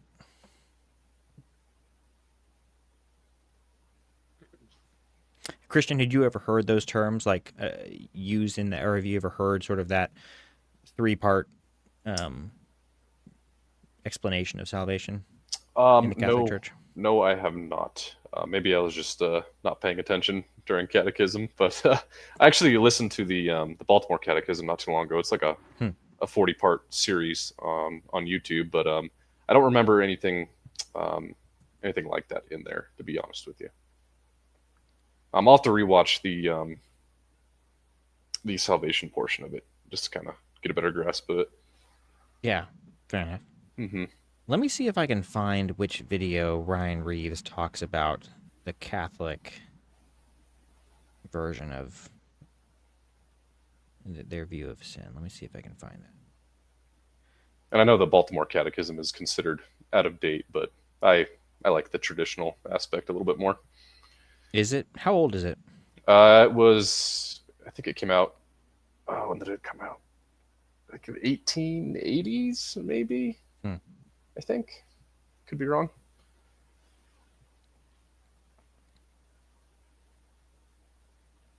All right, let's see. I've got it here, and I've got the video too. We can look this up.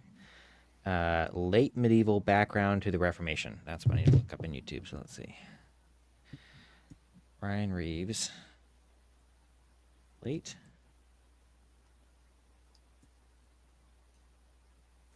Medieval.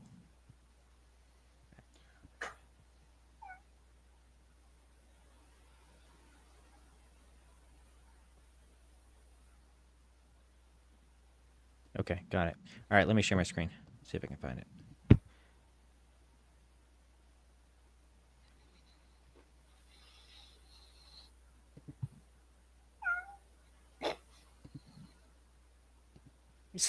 Your cat right there came through perfectly. Oh, did it? Meow. Hello. You guys hear that? Yep. Okay. It is the 15th century, and we are in the Italian peninsula. And here we're meeting a man by the name of Lorenzo Valla. So this Valla is a good video, but I'll skip to the salvation. And within 7 days they are born, and within 7 days they are baptized. And in many cases, a child takes his or her name from the saint of the day that they're born. So Martin Luther, for example, his name actually comes from the fact that he was baptized on the feast of St. Martin. But the baby is baptized after 7 days. And in the Catholic system, the baby is regenerated. And that is a technical term. The phrase here, baptismal regeneration, means that at baptism, without any regard for the child's works or worthiness, because they are being baptized by the Catholic rites and by the sacraments, the Holy Spirit de facto in every case comes into the infant. Original sin is washed away. There is actually language of exorcism at the beginning of the baptismal service, casting the devil out before the Holy Spirit comes in, this kind of thing. And so at baptism, original sin is washed away, and the child enters into the journey of the Christian life. And so at baptism, with the washing of original sin, it is said that the child enters into a state of grace. Now, this state of grace is, in a manner of speaking, washed clean, yet not fully resurrected, redeemed, as they will be in the eschaton. But the state of grace is as perfect as one can be, as clean as one can be in this life. Well, of course, Catholics do believe in sin. They don't believe that you are perfect and that simply because you've been baptized Catholic that you therefore go straight to heaven. And so the goal of the Christian life is to work out your baptism and to own the faith that has been given to you through the process of the Christian life. And the process of the Christian life is, they believe, grace-centric. And the system is that, of course, everyone sins. And so over the course of an ordinary year, a person will sin any countless number of times. And it is the responsibility of all Christians in the Catholic system to confess your sins. Now, you can't simply confess to your neighbor, and you simply can't confess to Christ. You need to avail yourself of the sacraments and the authority of the church. And so what sin has done is pulled you out bit by bit from the state of grace. It's tarnished you. It's corroded you. It's added dirt and muck to this pristine nature of your soul after its baptism. And so what a Christian must do is, first of all, feel contrition. They have to feel sorry for their sin. Next, they go to a priest and they make confession. Those of you who are not raised Catholic, of course, might have in your mind any number of Hollywood depictions of people entering into the confessional, and usually there's some mob guy in there or something suspenseful that's about to happen or something. But we've all seen confessionals, and the confessional is a place where the Christian is to unburden themselves. They can say anything. They can confess anything. They're supposed to confess everything if possible. And after confession, the priest announces that the person is absolved. That is to say, they apply grace at this point, and they say, you are absolved of this. However, and this is the sticky point for Protestants, even though you're absolved of it, even though you have been given grace, even though you've not been thrown out of the church, which is probably what you're due, the Christian still must make satisfaction for the penalty of sins that they've committed. That said, I'm not sure that the penance, as I understand it, penance is not required to absolve the sin. I don't know if it's required to return you to a state of grace. I would assume not. But basically, penance is sort of like you're supposed to do it. And there are, abuses of the confessional that are sins in and of themselves. But once the priest absolves you of your sin, pronounces you absolved of sin, you're absolved on the spot. Like the penance is something that you can do and should do afterwards, but your absolution is not dependent on your completion of the penance. Is that correct, Christian?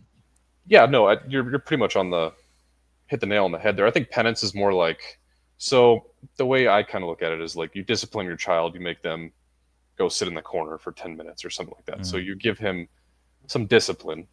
I think the Catholic Church views this in the same way that God is giving you some way of discipline, like, or a punishment, to go say, like, go pray a rosary, or go say 3 Our Fathers, or go spend some time in the Adoration Chapel. So I think it's just a disciplinary thing, as from like a father to a son. Right. It's kind of how I look at it. Maybe that's not exactly how the Catholic Church explains it, but that's kind of how I look at it. Yeah, I think it's about right. It's just it's worth noting that 3 Hail Marys or whatever is very light penance compared to what Christians used to get.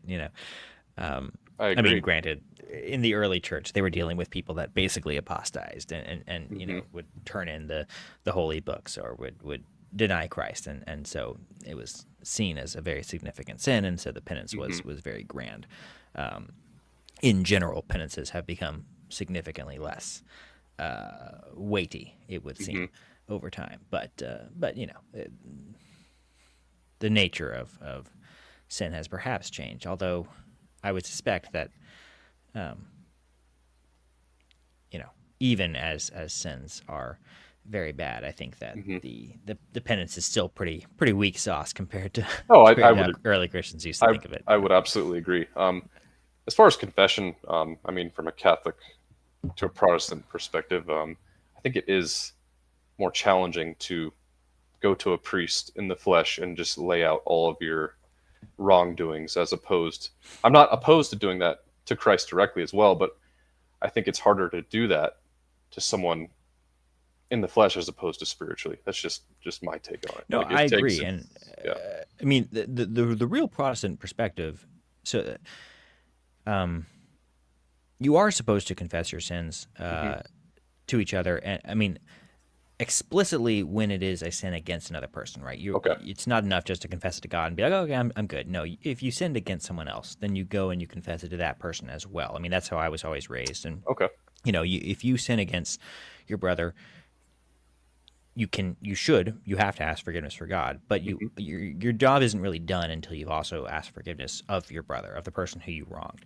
Now, if it's something a little bit more private, like porn or something like that, where it's like, well, which could also be a sin against your parents or whatever, but like let's say that you're at a point where there's not really anyone who's directly responsible for you other than yourself in that regard, and so you really have sinned against yourself and God.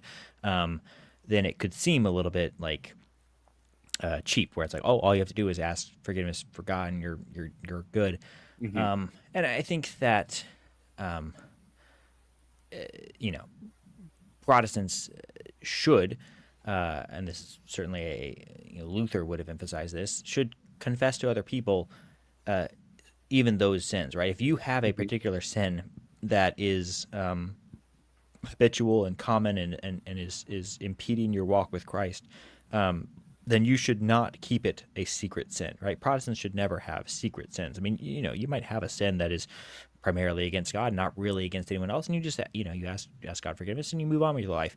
You don't have to confess every little thing to just every other person in your life. But but if there is something that is particularly getting in the way, then you should find, in the modern parlance, an accountability partner or someone, someone who can be a confessor of sorts. And that's really what's meant by the priesthood of all believers, is that we don't need a particular person to serve in that role, because ultimately Christ is our high priest. But that's not to remove the importance psychologically, spiritually, of having someone to help you conquer sin. I mean, conquering sin is still, believe it or not, still an important fact, a part of the Protestant faith, right? Just because we're once saved, always saved doesn't mean that we don't deal with sin and need to, to work out our salvation in fear and trembling. We still believe that.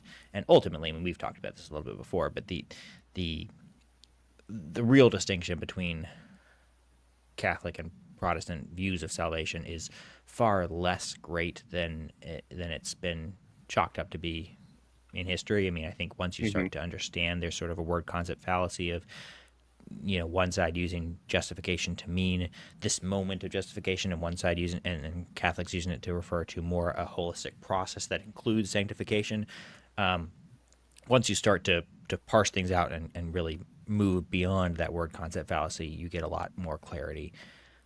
But yeah, I mean, Protestants certainly do see confession as important, and just as a bit of personal advice, do not exist in a state of private and secret sin. If you have issues that you're dealing with,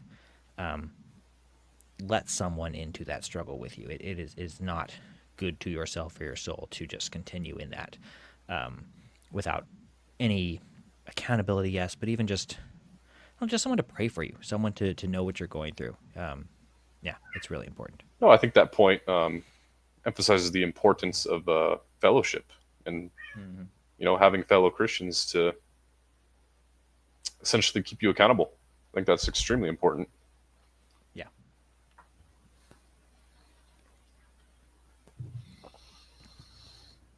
And so it is at this point, after the absolution by the priest, that they assign a number of penances.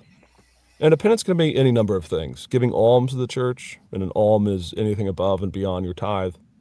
Doing good works of all kinds, praying the rosary, praying a certain number of Our Fathers, going on pilgrimage, any number of things. And penance really is something like training the soul. It both pays, in a satisfaction sense, the penalty for the sin, it's making restitution, but also, ideally, it's strengthening the Christian, so that next time when sin presents itself, they might be more equipped to resist it. So the Christian in the Catholic system must enact something. They must do something at this point to really participate in the sacraments and the grace of the Church, to be restored to the state of grace. Now, historians have always noted, this is a grace-saturated system.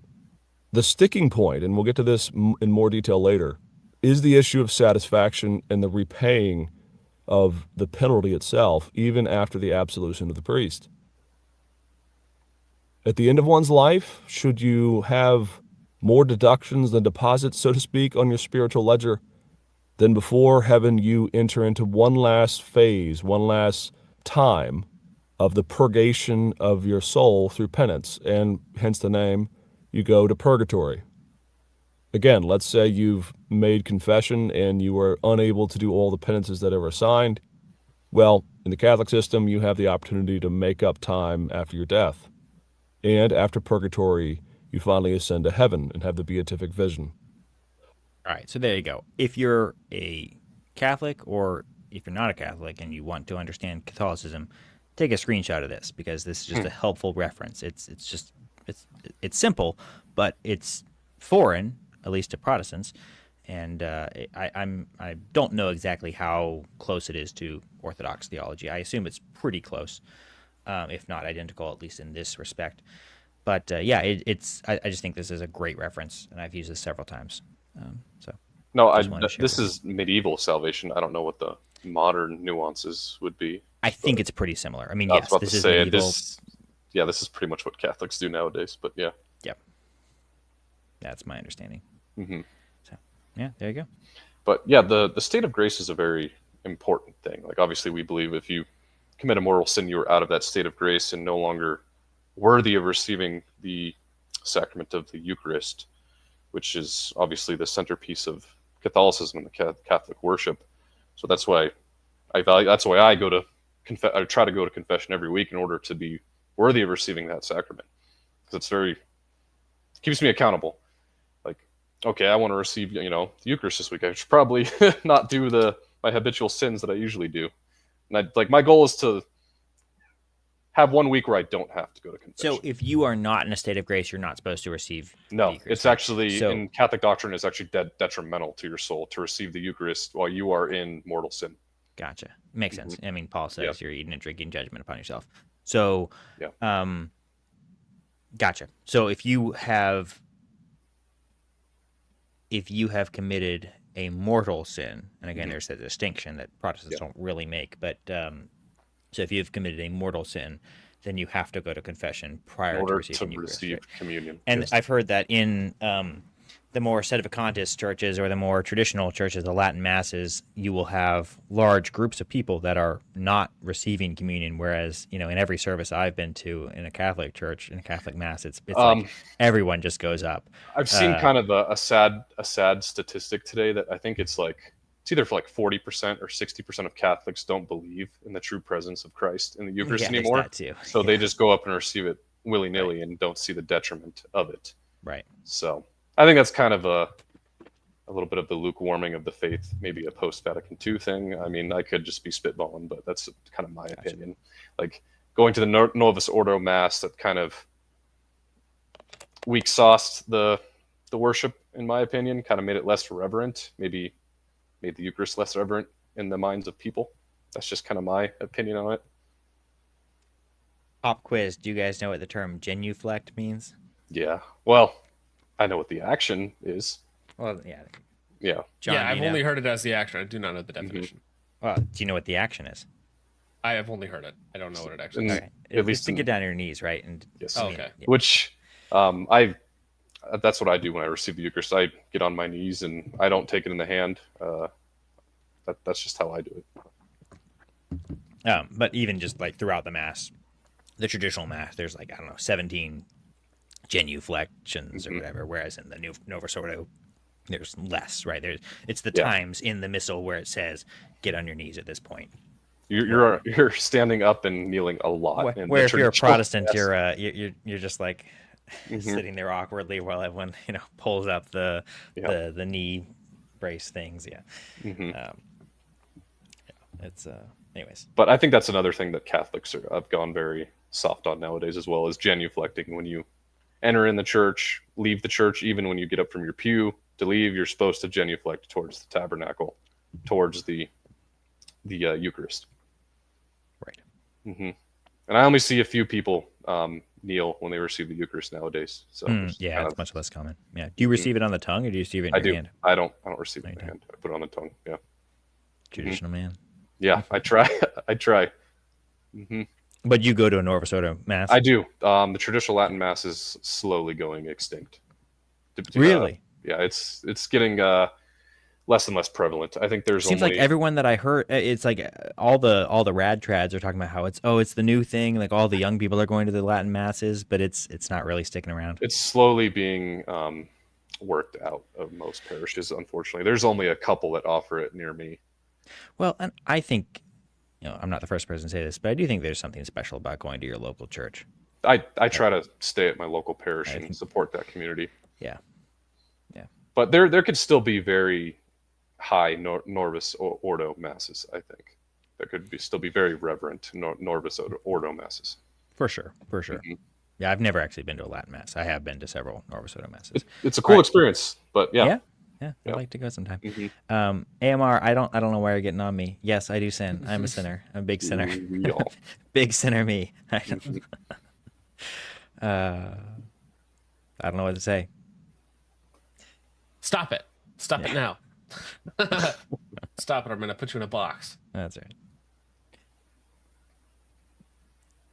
All right. Well, gentlemen, I've enjoyed this immensely. I know we had a couple other thoughts. I don't know, Christian, if you had anything else you wanted to share, any other clips you pulled? I'll save them for next time. I know we kind of wanted to go over like exorcism a bit. I wanted to share that one body cam footage that came out that I think I shared with you guys, but we can hit that Sunday. We'll save it for Sunday. Fair enough. It's kind of interesting. I wanted your guys' opinion on it, but yeah, we'll save it. Excellent. Well, gentlemen, it's been a pleasure. I be leaving to go spend time with my wife.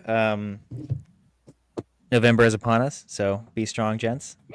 November is a. I don't know if it's on the traditional liturgical calendar, but probably should be. Yeah, it actually is. Yeah, we probably have a saint dedicated to that, but yeah. That's right. Yeah. No A celibacy saint. Yeah. So, but seriously, guys, really appreciate you being here with us. It's been a good time, and